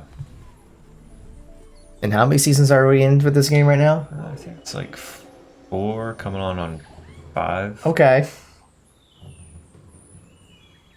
It's actually amazing to think how popular Rainbow Six Siege has become in just 4 years. Like, just to give an idea, for last year with Collegiate R6, I believe there were only like 60 teams that participate, like just 60 teams period. Mm-hmm. And this year there are over 200. Wow. It's like 212 to be precise. So I mean, it's almost quadrupled in just 1 year's time. So yeah, it probably does say stuff about esports in general is becoming bigger. Mm-hmm. And when you see things like with the LCS and League of Legends and the Overwatch League, that we're starting to see more of this stuff going on to other games. So we might see something like Rainbow Six becoming kind of like that next big esports event.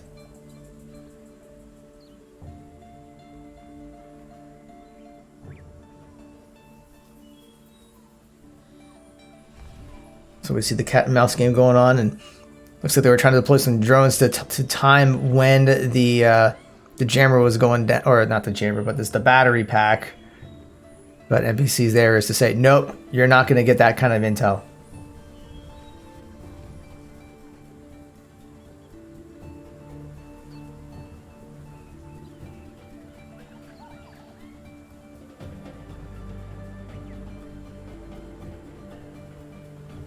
Although just like that, we get a 1-for-1 trade going on here.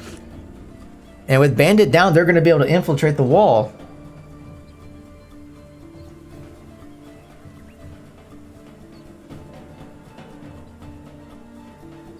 And Dave was able to take out another from Marietta, so it's a 3v4.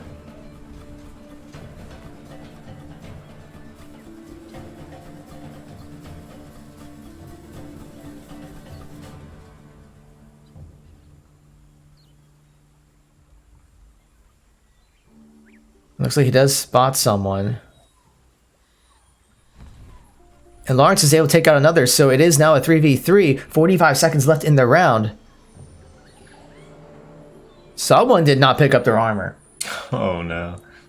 I am going to get onto the team for that one. But Rez is able to get a kill, so now there's only 2 left for LMU with 30 seconds remaining. And we see some gunfire going on from here. NPC was able to take out spirit mode, so there's only 1 left for LMU. 20 seconds are left, and guys, in the bomb site, Winja does get NPC down. Actually gets 2 down. And they do take him down, despite the fact that someone did not wear their armor. I try to say that a little bit louder to see if the team would hear me. But, nah, they're not going to hear me. The door's closed. Plus, I don't think that would be fair. Yeah. Well, I'm watching it. I'm watching their perspective anyway. It's not like I'm seeing what the other team's doing. Yeah.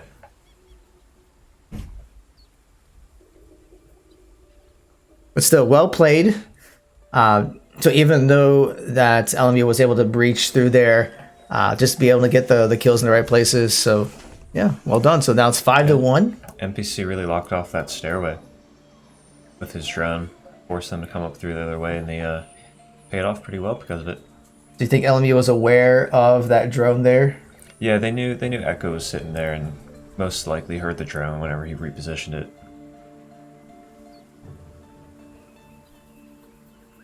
All right, so now since we're in round 7, the roles swap. So Marietta will be going. So they're going with Thermite Thatcher. Looks like they're probably anticipating that same spawn point for the bomb. Mm-hmm. Although, to be fair, Thermite Thatcher's is good anyway. Yeah, it is.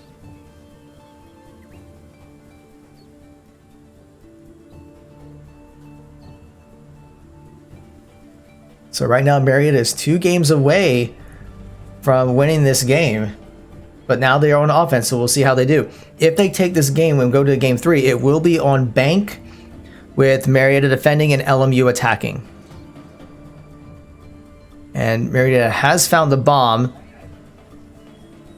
So it's probably the basement, looks like. Looks like it's upstairs. Oh, it is up. Okay. Well, I know this drone's in the basement, but they didn't find anything. But it looks like they found the location of both bombs. Yeah, usually when they know where the bombs are, they'll call back their drones or put them in like a hiding spot, so then go pick them up and use them again.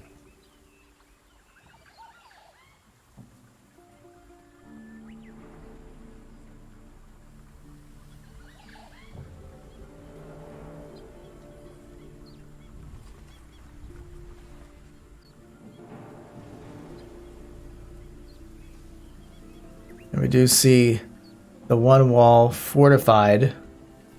And Rez is already able to get a kill on the Winja.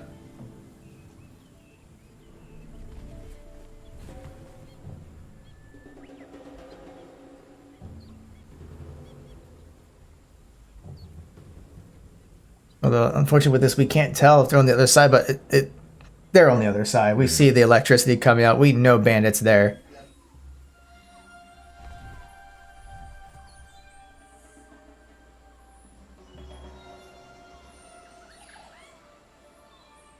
Frax is able to get another kill. It looks like a grenade kill onto Bully Hunter. And Thermite is able to infiltrate the wall.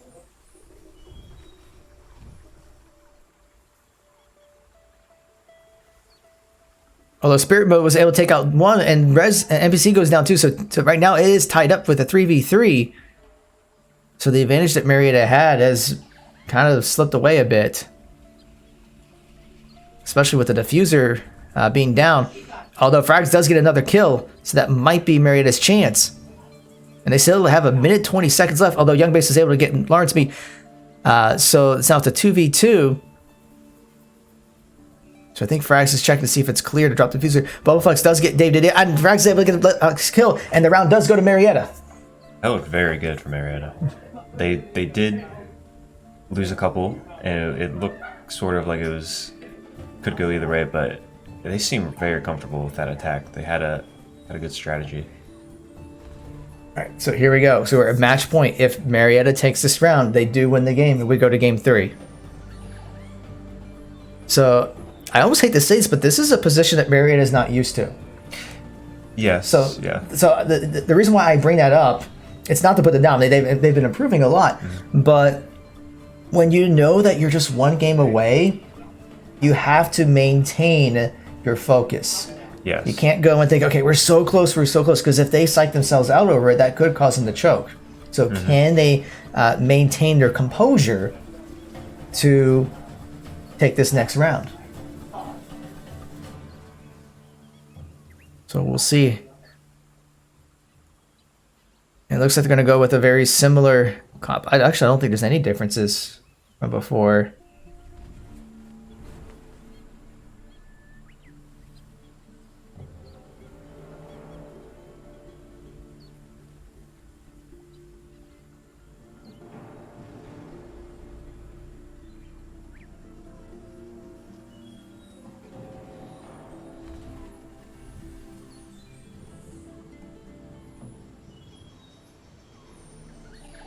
Okay, so they're able to find the bomb. This one looks like it's in the basement based on where... Yeah, they're pinging it out.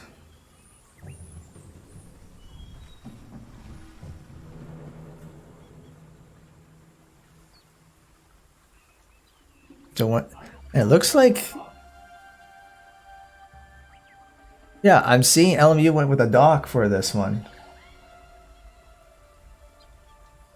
So at least we know they're going with Valkyrie, Legion, and Doc. We don't know about the other two.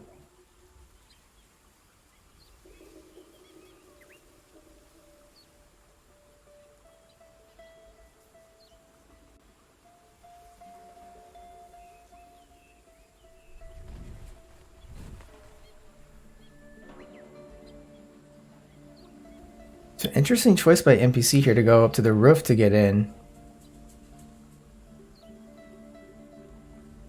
It looks like 3 for Marietta are going to go as a group.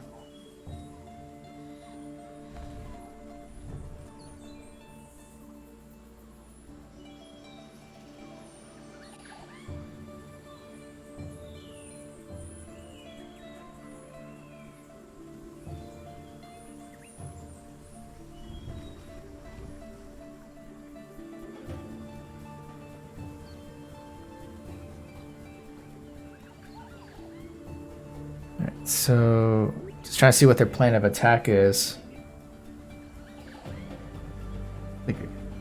So they swapped the diffuser, so it looks like they're gonna kind of go what I consider the back way, because they've already breached that.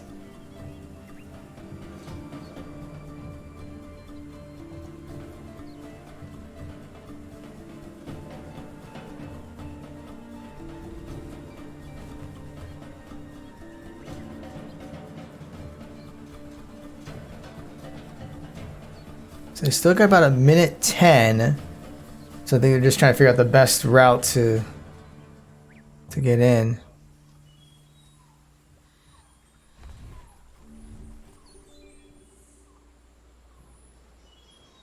And Winch has already taken down Boba, so that side's already pretty well defended. And NPC is extremely low too, already down for Marietta. NPC does get the kill. Frags gets another kill, so it is a 3v3, but NPC is still very low. There's only 45 seconds left. And Rez ends up going down as well.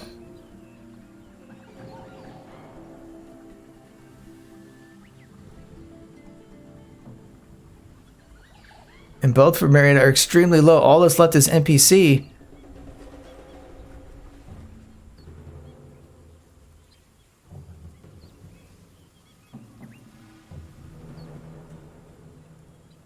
And LMU does take the round.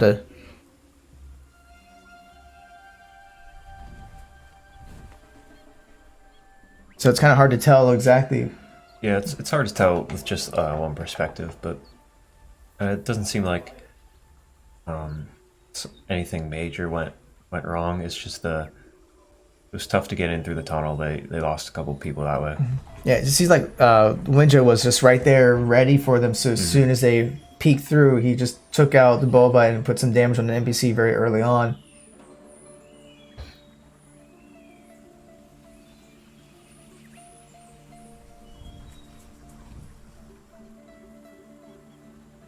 So it looks like they're going to be swapping it for a Ying this time instead.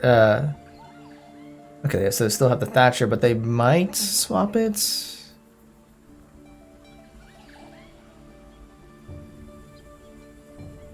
No, I don't. They wouldn't swap the Thatcher. That wouldn't make any sense.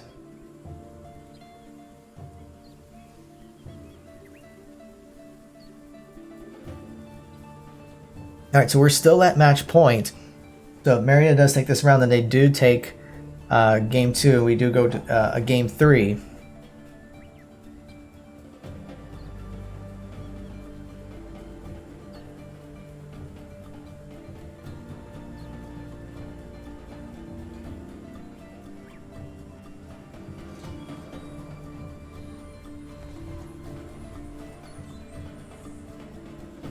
And it looks like Mary's found the ball and bomb, not ball.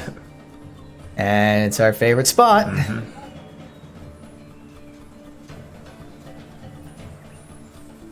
Okay, NPC, you're making us dizzy here.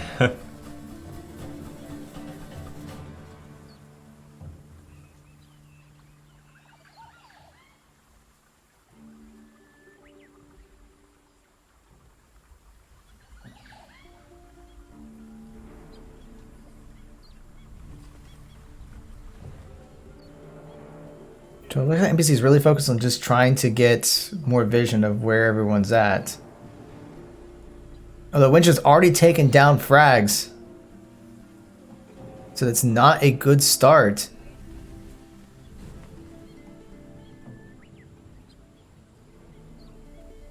And interesting that looks like part of the wall was already burned. That is a Mira. Mira is the operator. She has one-way window, and it's bulletproof, so they can look out, but the attackers cannot look in. And then she can also break it so that the window falls away and she can shoot out. But they are able to reach like the top part of the wall. And we get a 1-for-1 trade, so it is a 3v4. But it is Dave that goes down for LMU. But we have seen like the Winja do pretty well and a couple others.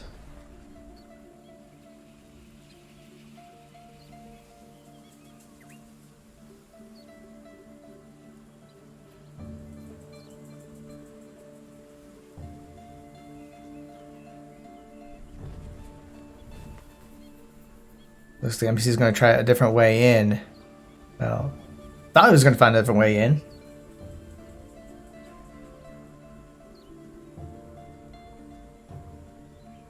But I mean, with that place electrified and no EMP grenades, doesn't seem to be a viable way in right now.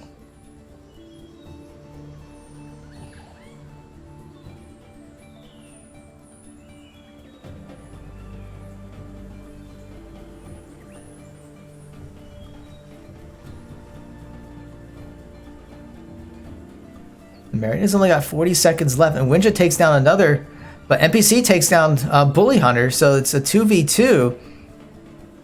But still, there's only 30 seconds remaining, so they're going to have to make a move. And he gets some good hits onto Young. There's only one left for... Okay, never mind. There we go. There's only one left for for LMU, but Marietta's got 15 seconds to find him, or at least plant the diffuser.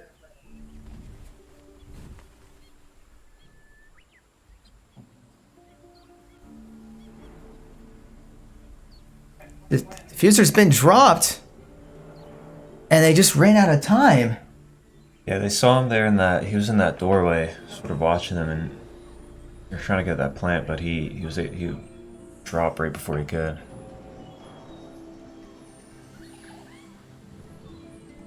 So LMU's just slowly working their way back up. So I mean, Marietta was just this close. Mm-hmm.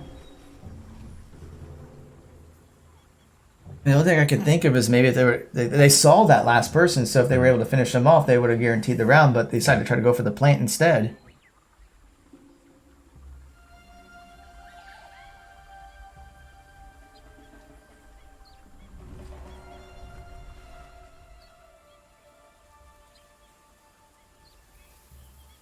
So looks like Mary's going to go with the glass this time.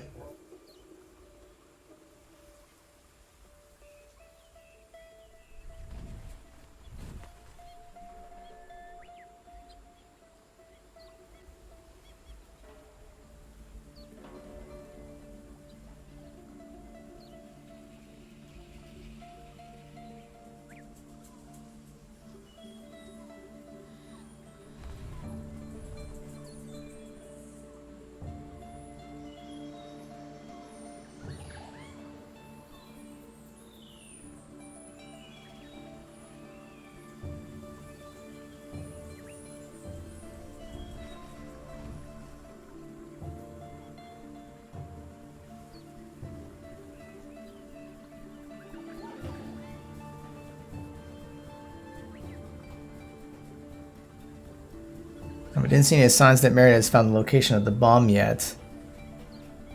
But do they have any possible leads? They probably do. Just from knowing where they can't be, because of the last 2 rounds they won, there's really only 2 places they could be. As long as they know that, and they know if they've probably scouted out one of the places that they aren't already, so they've toned it down.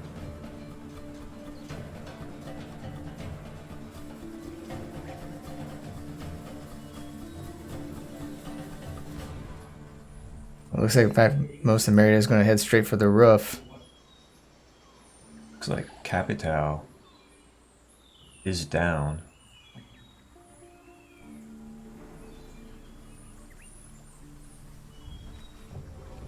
And they are able to breach that top wall.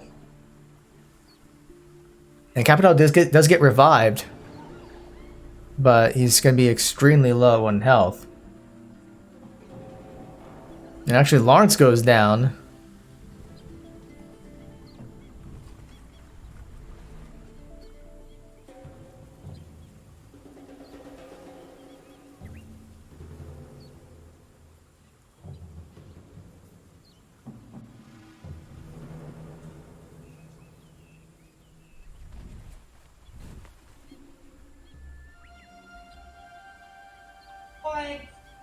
So Rez does find the ball, but does end up paying the price for it. So Marietta's had a pretty big disadvantage this round.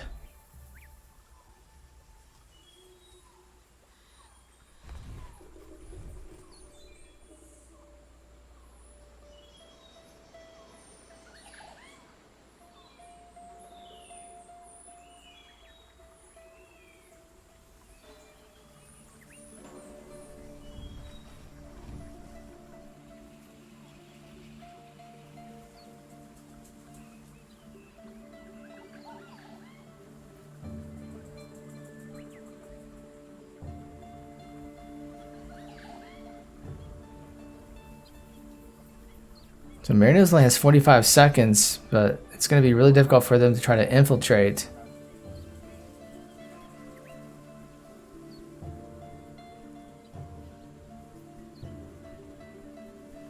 So Bubba has found the other bomb site and was able to take out one for LMU. But Marietta has less than 25 seconds left. The Legion trap does go off, and that's enough to kill NPC.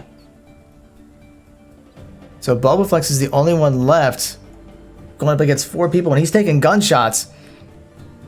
And the round does go to LMU, so they're slowly creeping their way up. Yes, they are.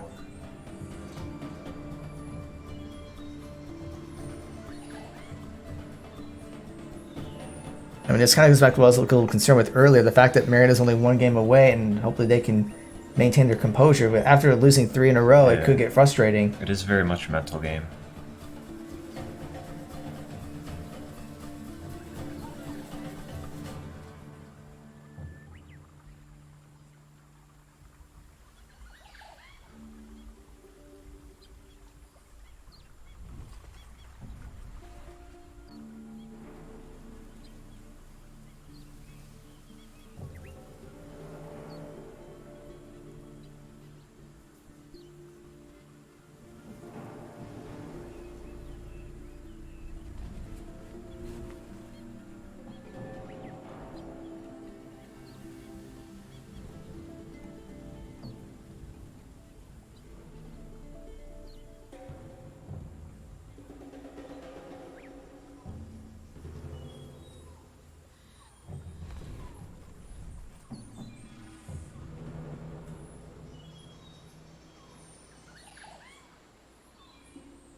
Alright, so once again, we are still at match point, so Marietta just has to take 1 more round and they will win this. But if they're not careful, and if LMU takes a couple more, then we would be getting into a tiebreaker.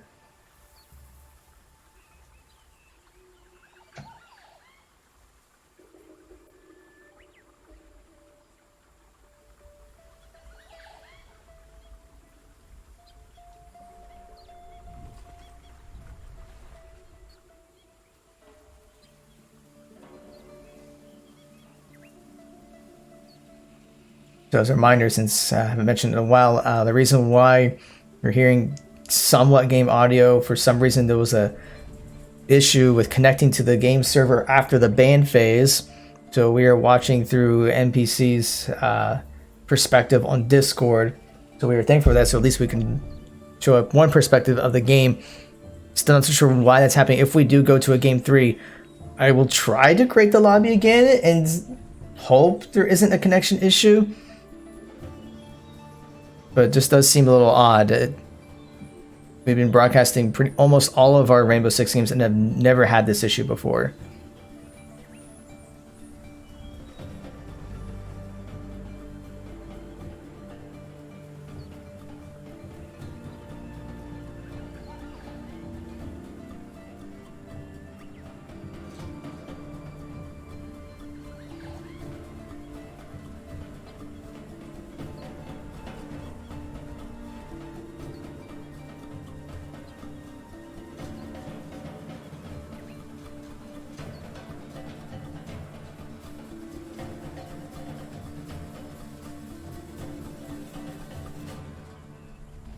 They're going to try to breach through the bottom hatch there, and they were successful.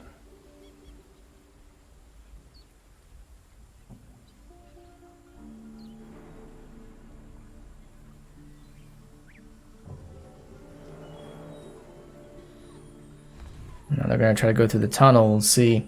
It didn't work well for them last time, but we'll see if it makes a difference this time. Although the Lion's already extremely low, he's taking some damage.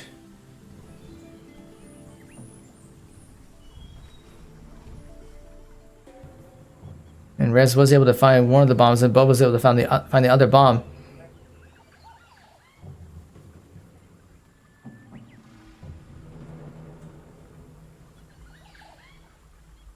So now Marietta has less than a minute.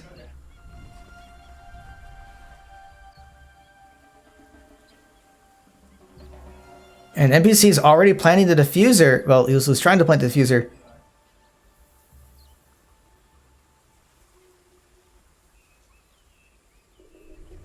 And it's a 1-for-1 trade right now.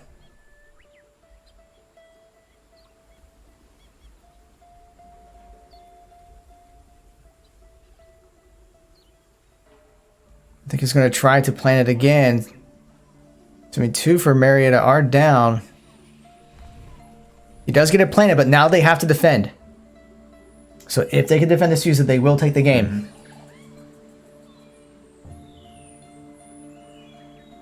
And NPC takes a little bit of damage there, but at half health. I don't remember the exact number of. Do you remember the exact number of seconds they have to hold it? I'm not sure, but there's a timer up top. Right, I see the timer. Yeah, I'm not sure how many. And Wincha does take down the NPC. And actually, there's only one left.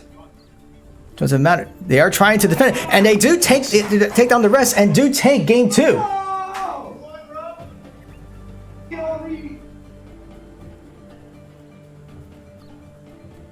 So great play there by Frags to be able to take this 7-4.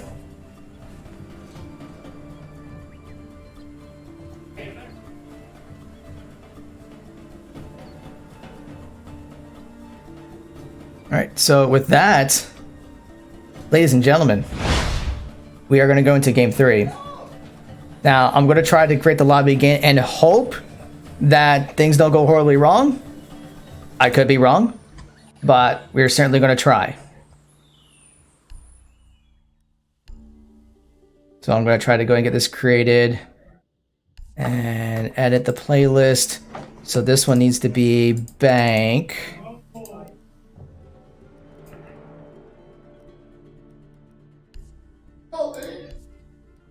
All right, so let me go talk to the other team real quick, or with our team. All right, we're gonna try one more lobby. Network upgraded. Last time. Vibe check.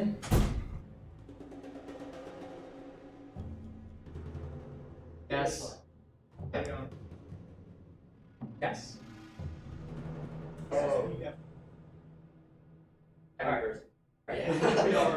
Alright, we're gonna take this up for the. Are we getting a break or no? You guys can take a break. Get something to drink.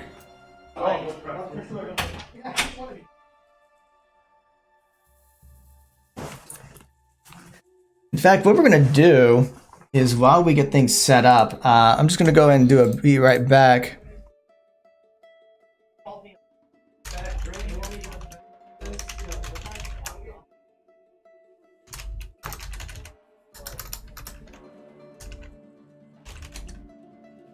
Yeah, so while we're getting things set up, we're going to go ahead and take a quick mini break here. So don't go away. We'll be back in just a minute.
All right, welcome back. Thank you for waiting.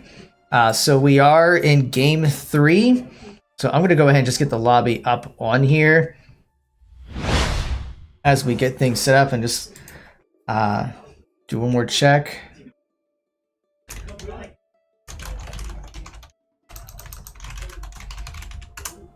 Just going to have everyone do one last ready check. Okay, I'm in the observer channel.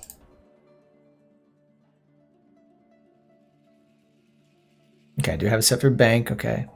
All right, so LMU is ready. So as soon as Marietta's ready, we will get this underway.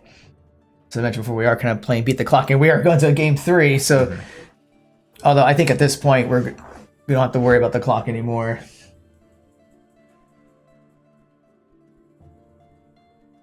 The big question really isn't so much about who's going to take game 3.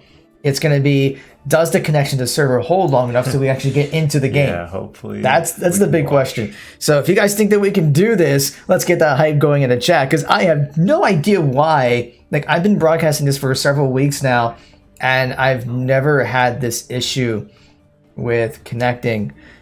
So I don't know. It's weird. So all we can do is just hope that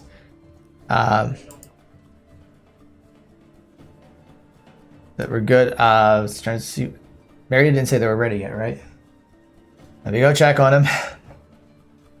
Wait. Okay. Okay. That's good? Okay. All right. We ready? Okay, just had to make sure everyone's ready.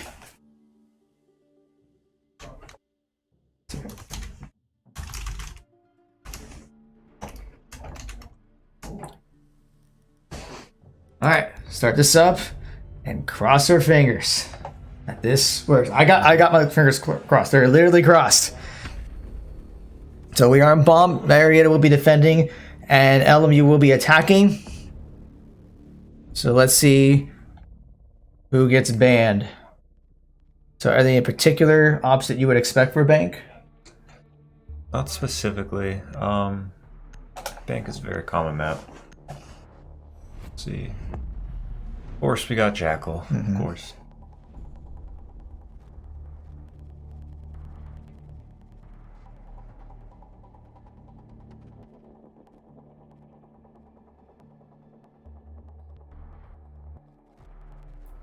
Now we'll see what LMU decides to go with.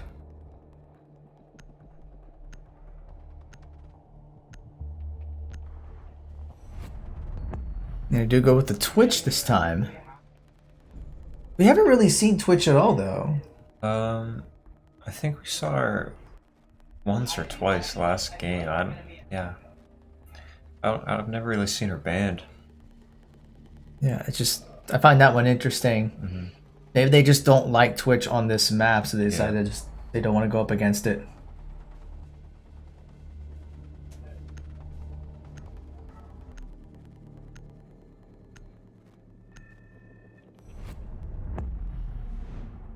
And yeah.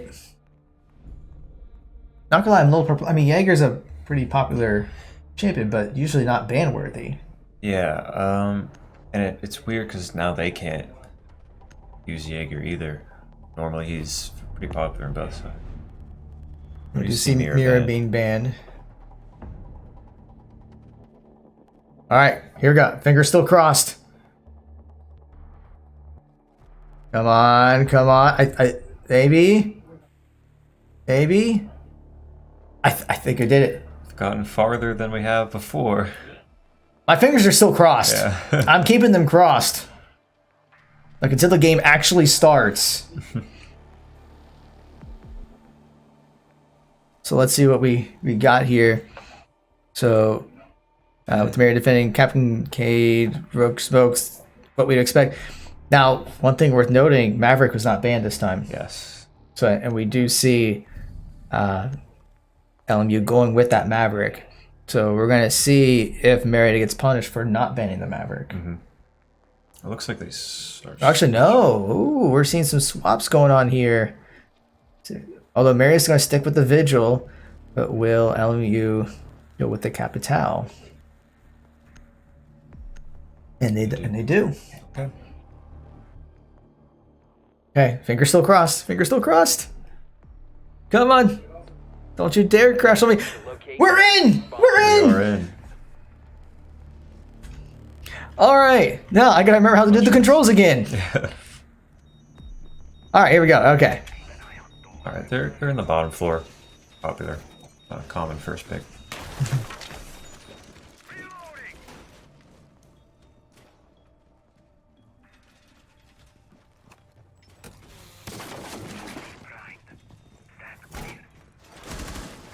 Alright, so we see defenses set up.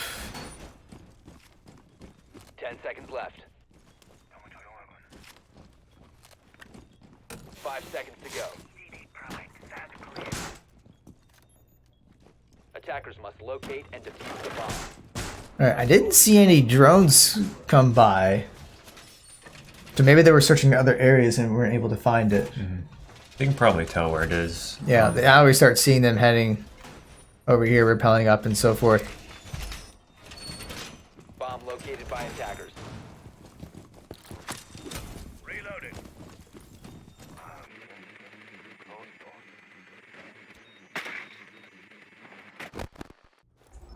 So we see LMU getting some vision. Looks like some shots are being fired somewhere.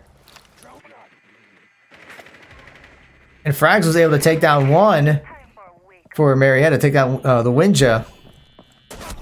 And he goes down as well by Young Bass. Or Bass. I think it's Young Bass.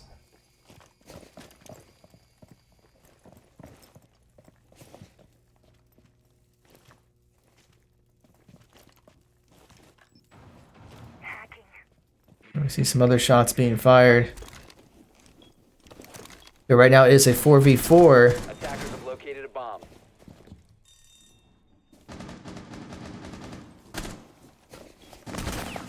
And it looks like Rez is located too, and they're already planting the diffuser.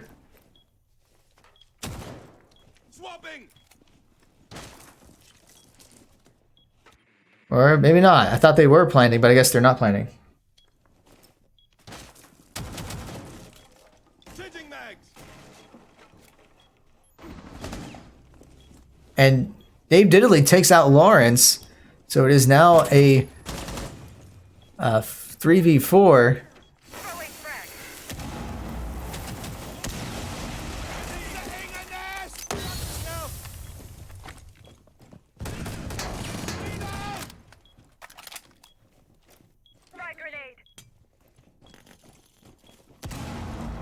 They're trying to grenade.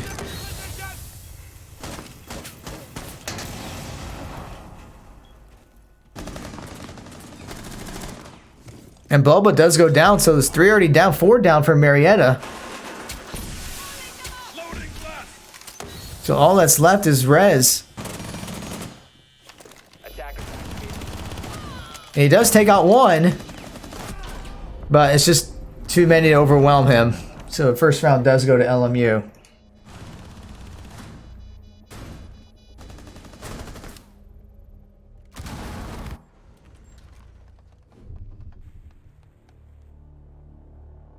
Now, which team chose this map? Technically Marietta, because the way the band pick phases work, so it's like you ban one, then ban another, and then you pick one, and the other chooses the side, and then the other one picks one, and the first team chooses the side, and then the first team bans. So the second team, they ban, which essentially means they get to pick the last map and the side. So Marietta chose bank and defense on this one. Okay.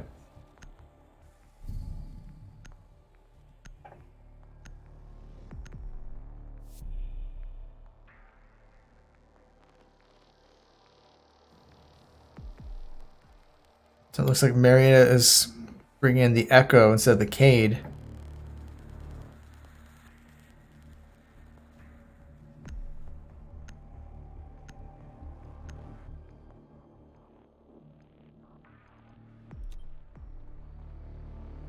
Defenders, protect your bombs from being defused by attackers.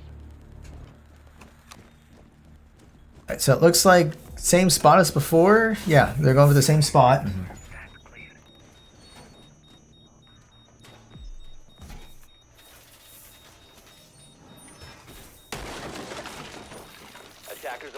bomb.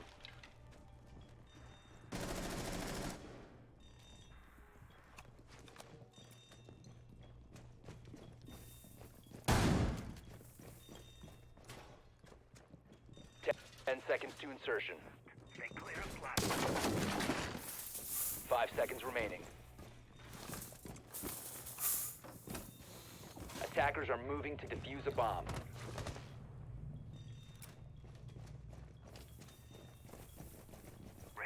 Oh, I know what the problem is. They don't have Rook. They don't have the armor. No, the armor. Yeah. Door blocked. A bomb has been located. Okay, so the LMU has found the location of the bombs. And we start to see LMU infiltrating. Capitel's already in. Jammer initiated.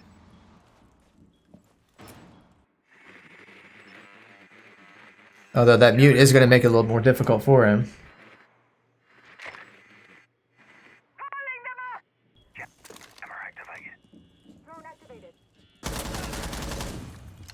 And Bully Hunter was able to take out frags, so LMU is going to have an early advantage.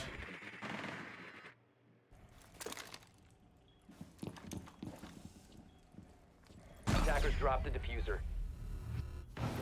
Although Rez was able to get the kill onto Dave. And that is going to give Mary an advantage with the fact that the diffuser has been dropped, but they did pick it back up.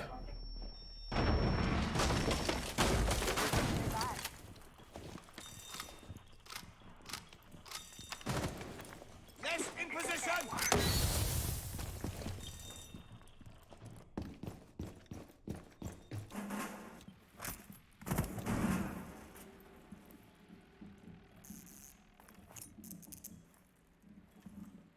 Oh, we're going to see Echo in action here.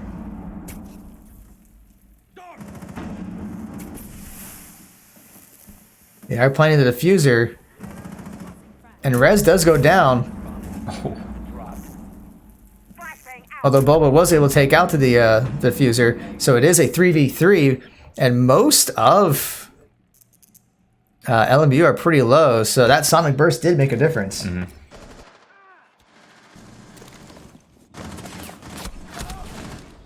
And Lawrence is down.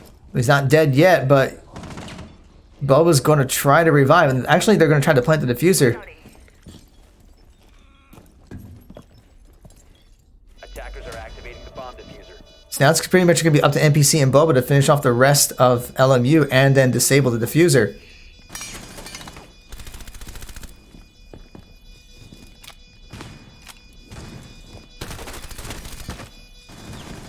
And actually, two from LMU are knocking on death's door, so there technically is only one left. Diffuser. Attackers need to protect it.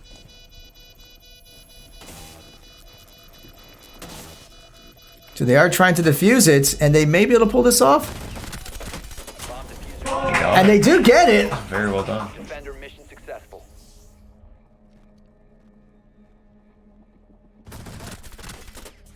I mean, that was close, taking some shots right at him, but just well done. So we are tied up one game. Well, we are tied up one game apiece, but now we're tied up one round apiece as well.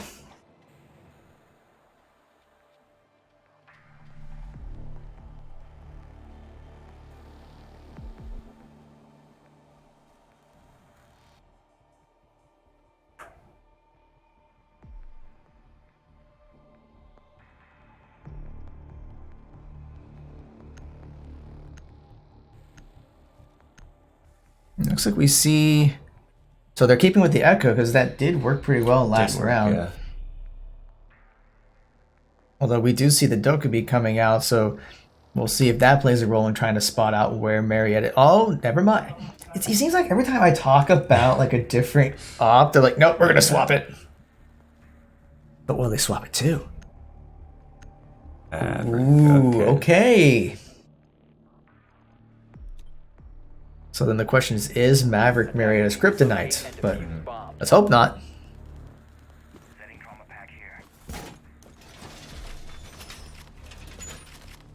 Alright, so of course, new location. So how do you feel about this spot?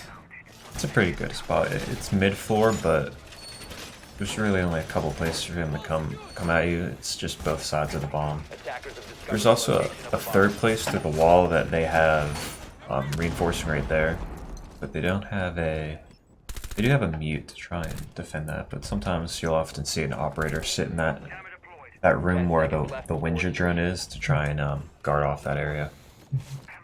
5 seconds left before insertion. Attackers are heading out to defuse a bomb. So it looks like Frax is trying to look out, possibly spawn peek a little bit, but I don't think he's going to catch anything there. And with that said, we already hear some gunfire somewhere. Can't tell where though.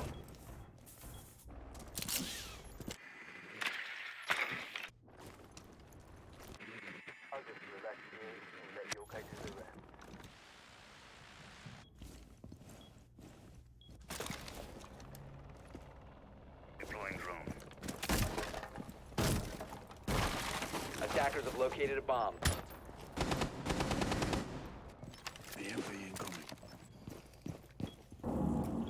We may be looking at some gunfire soon. Frax actually takes some damage. And they're just based on the opposite side of that reinforced wall. Enemy located. Second floor. Setting Claymore.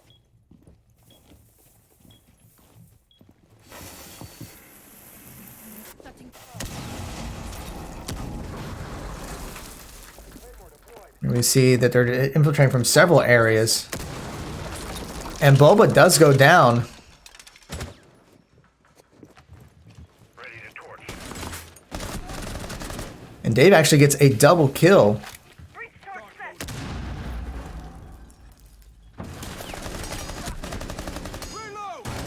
Does take some hits, but Frags is down, so he probably will go down just a bit while they're playing the diffuser. In fact, Frags does get finished off. Attackers are activating the bomb. So they do plant the diffuser. NPC goes down, so Rez is the only one remaining. And of course, his phone's going to be going off during this, which is the worst thing you can have happen right now. And Rez is taking some damage, but with all 5 up there, there's just no way he's going to be able to defend from this.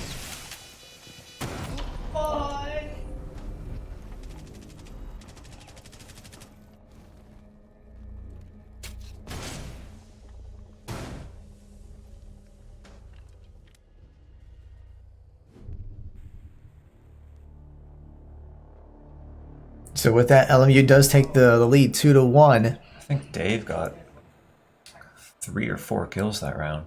I know he got at least 2. I couldn't tell if he got any more. I mean, Dave is very good. Mm-hmm.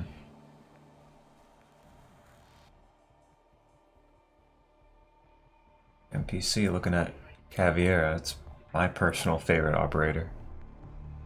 Do not see her much in competitive play.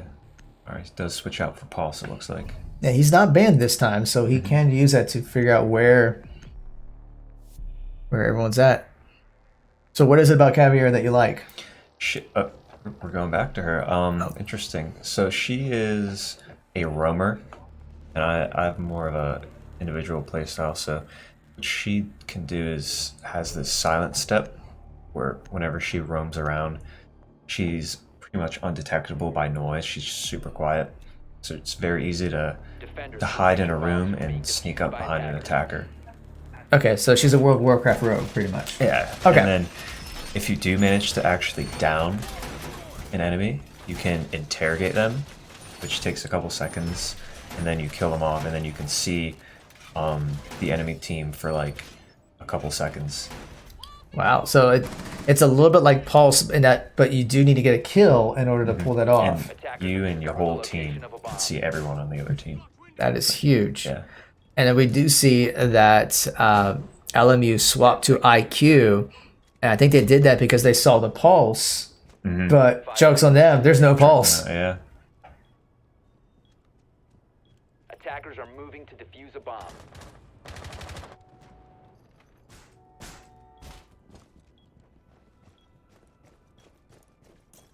And actually, it looks like Zofia already took a little bit of damage. I'm not so sure what caused that. We'll have to see if that makes a difference later on in the round. Attackers dropped the diffuser. Attackers have recovered their diffuser. Attackers have dropped the bomb diffuser. Attackers recovered the diffuser. And NPC's already taken a lot of damage.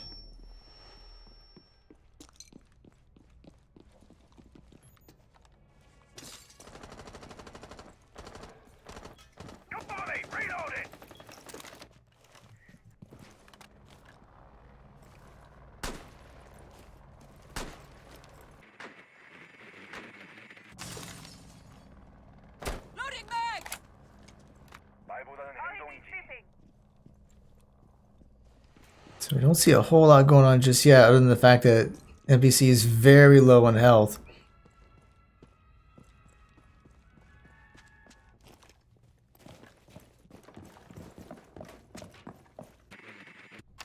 Device is going down.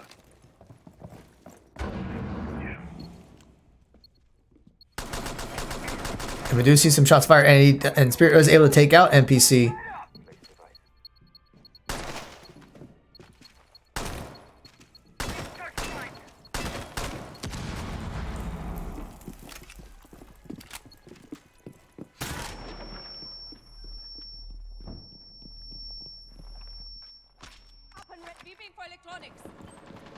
The attacker's bomb diffuser has been dropped.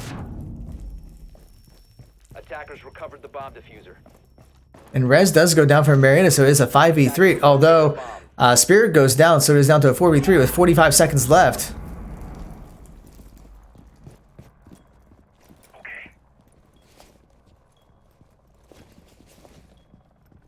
Attackers have dropped the bomb diffuser. And Dave was able to go down thanks to frags.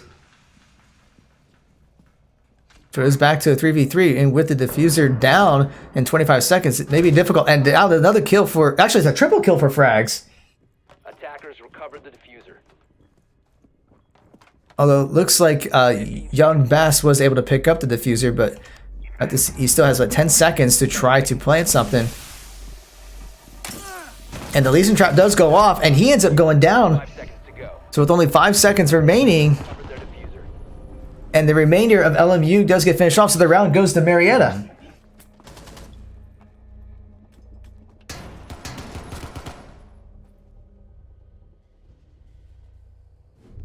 So, it's tied again. Yeah.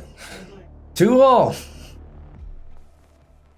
I have to say, this is one of our closest matches we have had all season. Yeah. I don't know about you, but I'm getting a little nervous here. It's Yeah, quite it's going exciting, back actually. and forth. It's pretty exciting. All right, so looks like. So I think NPC decided that the Caviar was not working, so it looks like he's going back with the Echo. Yeah, Vigil is a pretty good roamer himself. Frags did pretty well with him. So it'd be more helpful to go with someone like Echo.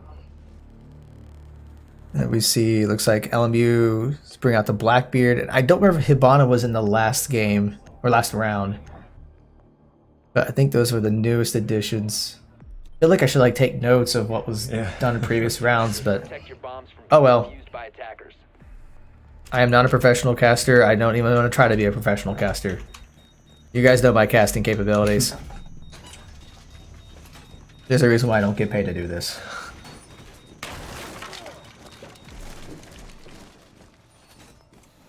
Interesting to have both Ibana and Thermite. Maybe they're trying to infiltrate a little bit earlier, or maybe infiltrate from multiple places. Two different angles, yeah. Go. 5 seconds to insertion. So we do see the same point from round 1, Attacker's objective is to locate a bomb and defuse it.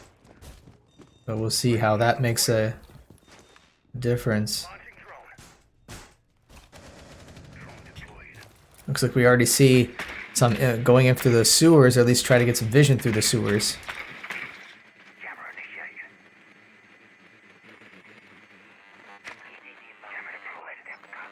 But they have spotted out one person from Marietta.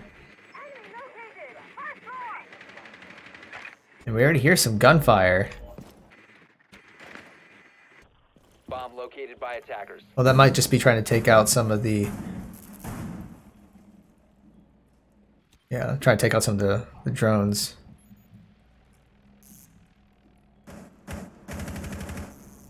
And Frags was able to take out one already for LMU early on. So this may give them the advantage they need.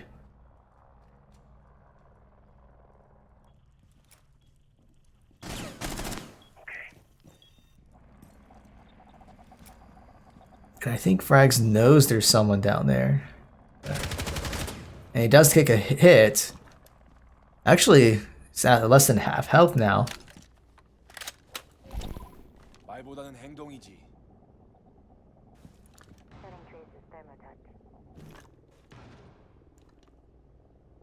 See you on the other side. Hostiles found. Basement. Reloading!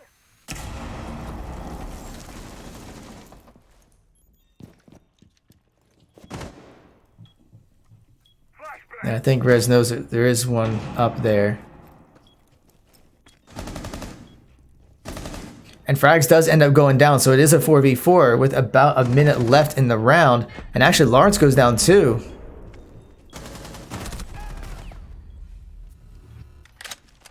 And so does Rez, so there's only 2 left for Marietta.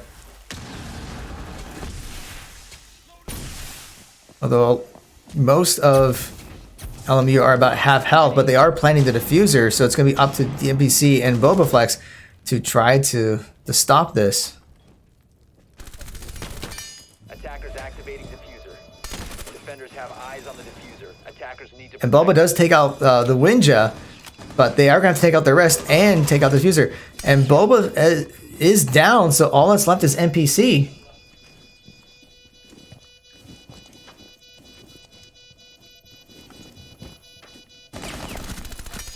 He does take out one, but I don't think time is going to be on his side.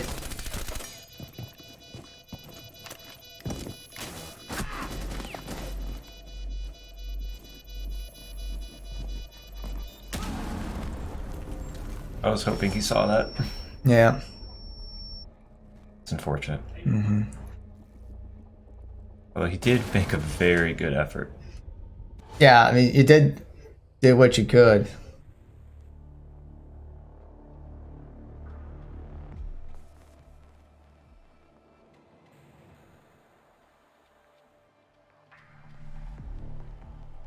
So with that, LMU does take the lead again, but they're only up by 1, so it's still a very close. I mean, even there at the end, if he was able to take him out, if he spot, well, I think even if he spotted that and took him out, there still would not have been enough time to disable the diffuser. Yeah. It just feels like once the diffuser comes down, like you have to go, you have to finish them off and diffuse quickly, otherwise you're just not gonna have enough time.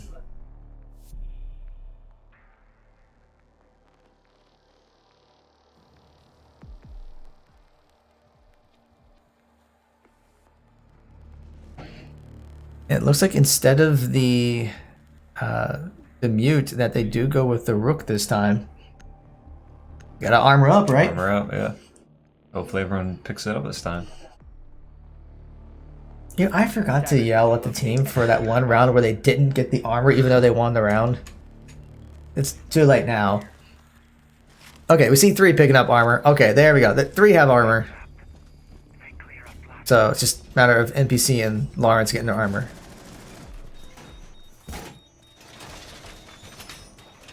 That's the game we're playing, folks. Will they pick up their armor? Looks like it, yeah. And yes, they will get the armor! We won the game. Okay, good. Attackers discovered the location of a bomb. 10 seconds left before. So Marietta goes with the same spot. I guess, at least for now, they still feel pretty comfortable with it, even though they lost before. Yeah, it is definitely the best spot for success, it looks like.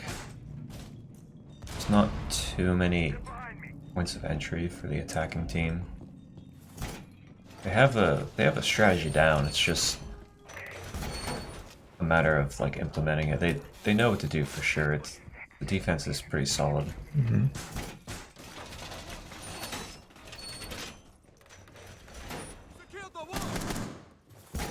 bomb has been located. Yeah, so I don't see a whole lot of activity just yet. Just getting more intel. New feed active. It'll sting a lot.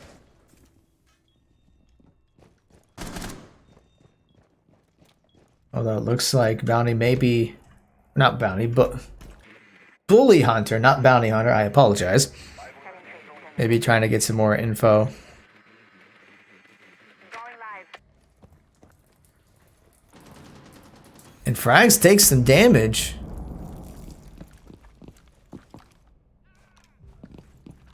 And Rez is able to get a kill onto Bully Hunter.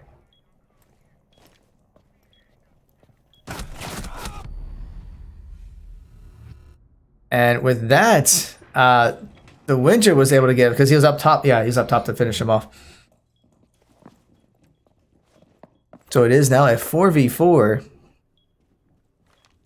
Maybe it's more like 3.9 versus 3.5 almost. Yeah. I don't know. I'm looking at the partial health bars.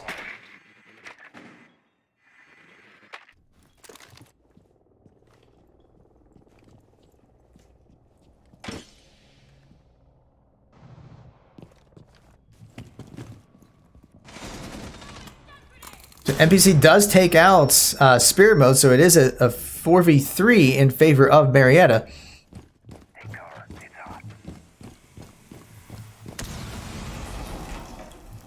Attackers have dropped the bomb. And a great kill there by Bobaflex.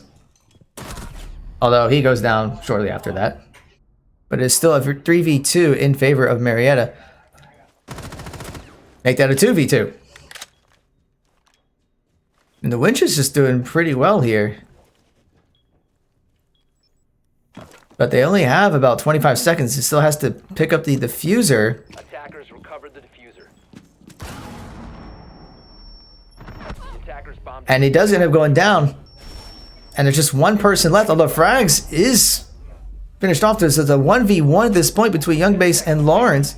Young Bass. Recovered their diffuser. And Lawrence does go down, so the round ends up going to LMU this time.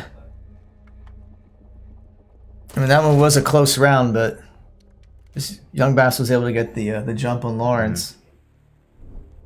I think Lawrence probably should have waited a little bit because time was very close to running out.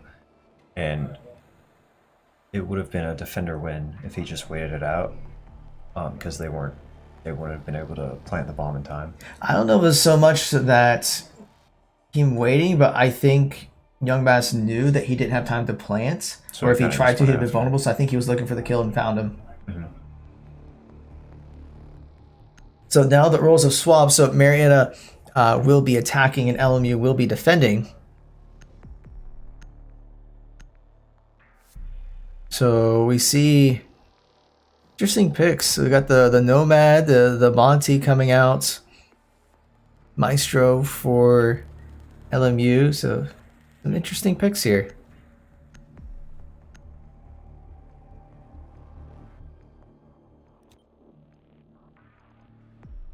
Attackers need to locate and defuse bombs. And now, even with it being round 7, we gotta take note that LMU is up 4. So they just have to win 3 more and they take the whole match. So Marietta's, let's see how Marietta does on offense. Attackers have located a bomb. I suspect Monty is probably going to enter through the tunnel where Spirit Mode is, try and force his way through there. Either that or the garage, maybe. Probably try and get a plant onto A. 10 seconds to go. And we do see Rez and Frax both with drones down by the sewer. So I think you're right that they'll probably, the two of them will try to go together down over here.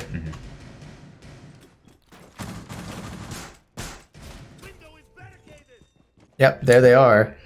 Although you would think that Rez should take the lead. There we go. Activating camera. I think they're all like together. It looks like they're all... Oh, this is bold. Like Yeah. this could either go very well or very bad. Yeah, Attackers have located a bomb. yeah. If Monty goes down, they'll have to rotate pretty hard. But And the drone is going to catch that. Oh, no, that's their drone. yeah, I was going to say, wait, they don't have drones. Yeah, defense don't have drones. The Legion trap does get triggered.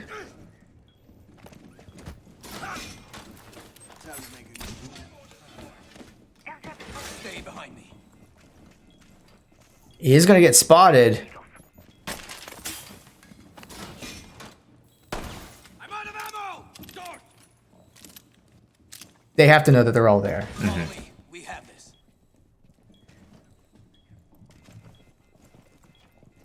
And I would think they know that there's at least 2 there. Although they may be trying to come from behind to flank him. That's exactly what they do. But Frags was there to cut him off. But Bully Hunter is able to take on 1 from Marietta. And that's 2 down for Marietta. And the Monty is down, so Attackers dropped the diffuser. Marietta's able to get another kill, but it is 2v3. Now it's 1v3. So Lawrence is the only one left.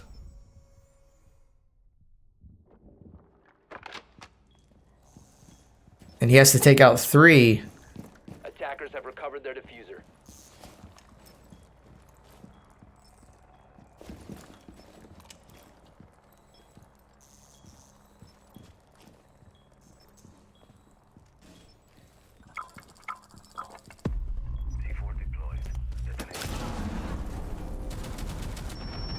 And they just had that ready for him. yeah, there wasn't much you could do there. It was a good strategy. I really liked it. It's just I don't think they planned for someone coming up above them and flanking them. Yeah, I think you're right. I don't think they were prepared for that.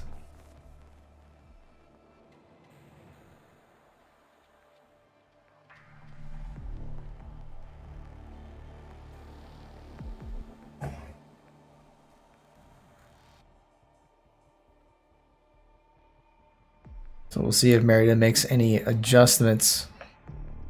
And it looks like they are. They're going with a completely different comp. I think you realize the last one just did not work. Now we're seeing Finka. We're seeing Fuse. Fuse for the first time today. And I think this may be the first time for Finka, but we have seen Finka in previous matches.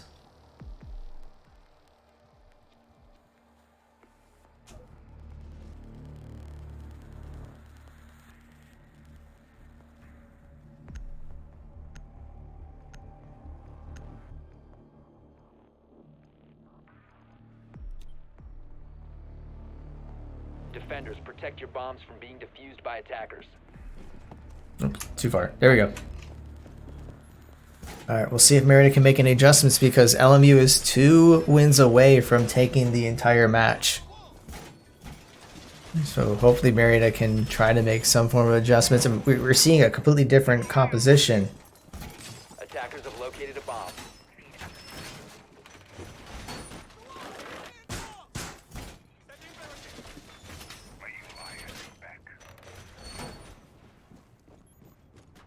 Seconds to go.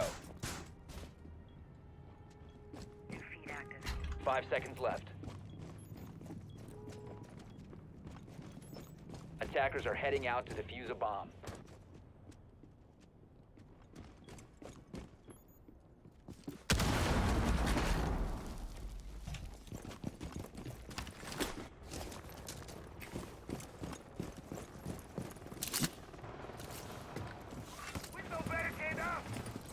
So we hear gunshots already. But it looks like Marietta's going to be going for the roof.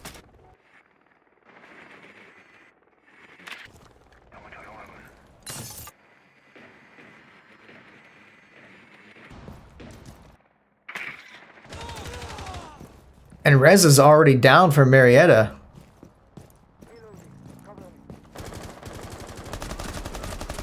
The NPC is able to get another kill, so it is down to a 4v4. But still 2 minutes remaining in the round. Swapping mags.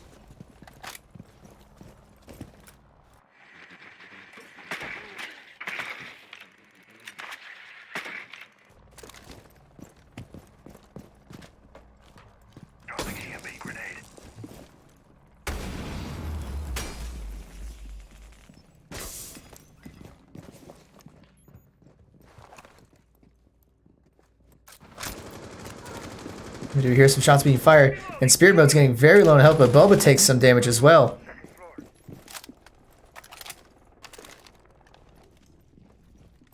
Disabling electronics.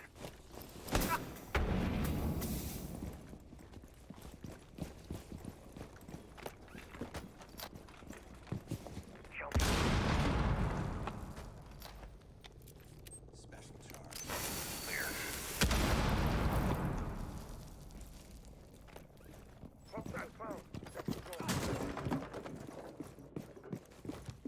Mary's got about 1 minute left.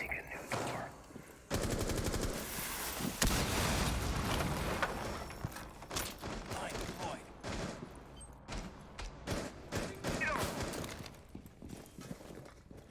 Reloading. Maria's got about 40 seconds left, and so they're going to have to push in or try to find some eliminations here. Swapping mags. Breach charge ready. Breaching.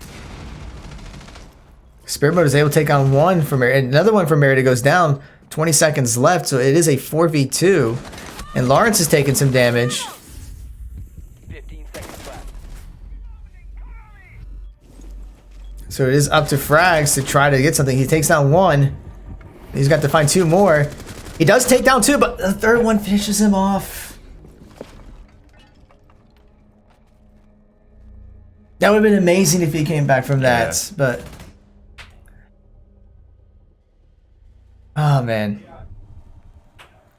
Alright, so here we go. This is match point for LMU. So Marietta's going to have to find something here to come back. It was a good try. Mm-hmm.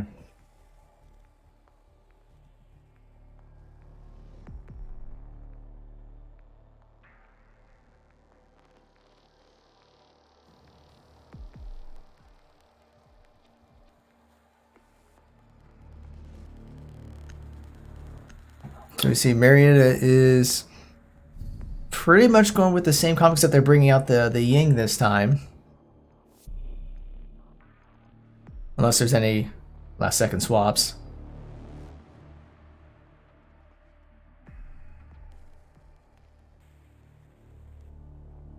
Not seeing any swaps.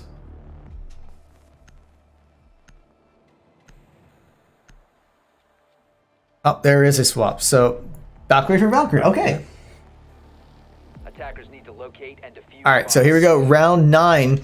If LMU takes this, then they do win the entire match, the whole series. If Marietta can take this, then they are still alive.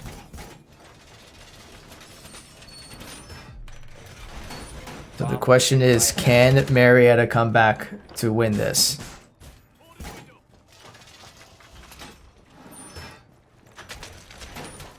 Evil eye on Overwatch.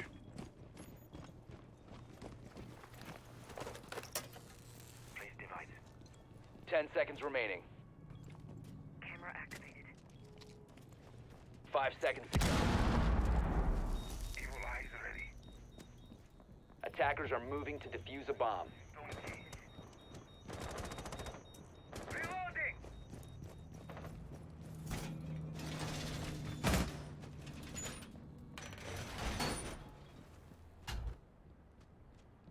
Feet up. Reloading. They're trying to see where Marietta's going to be entering. It almost seems like they're going to be coming in as a group. Not like a full group, but kind of the same area. Feed up and running.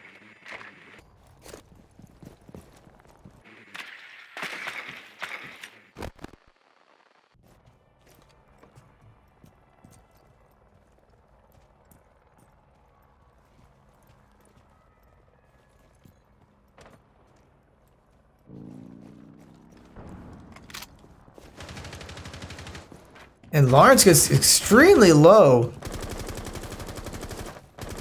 I'm not too sure exactly what got him. Boosting adrenaline. And he does go down pretty early, so that could be a huge problem for Marietta.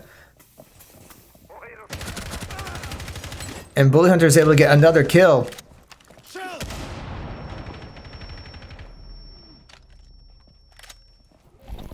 And there's only 2 people left for Marietta. So, although Bully Hunter does go down, but it's still a 4v2 in favor of LMU.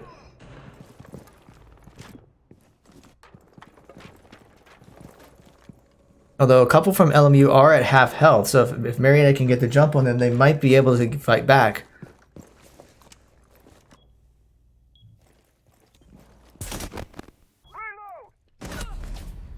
And they do get one other one down, so Bobo is able to get the kill onto Spirit Mode. Located. But Marietta has less than 50 seconds to find the remaining 3 people. And NPC is taking some damage. Impact out.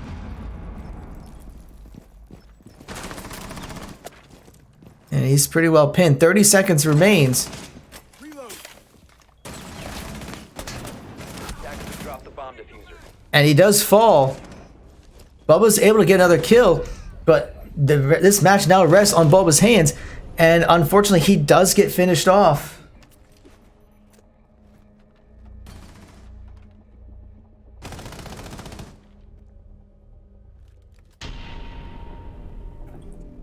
So with that, LMU will take the match here. At least give a chance to get to the final screen in case anyone forgets to screenshot the match.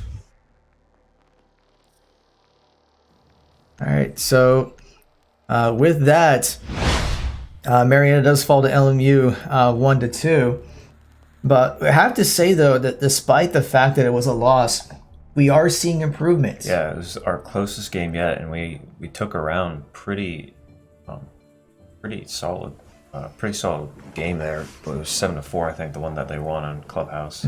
Yeah, it feels like Marietta is very comfortable with that. So the fact that it did take a game does show the progress that's being made. I think we've said this all semester, but this is a very young team, mostly freshmen and sophomores.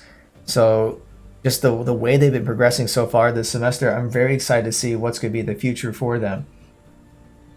And of course, I mean, we're always looking to grow our Rainbow Six team. So if you're a Marietta College student who plays Rainbow Six, we'd be more than happy to have you join our team. And even if you can't compete this semester, we do plan on participating in the spring season. So there's a fall and a spring season for Collegiate R6.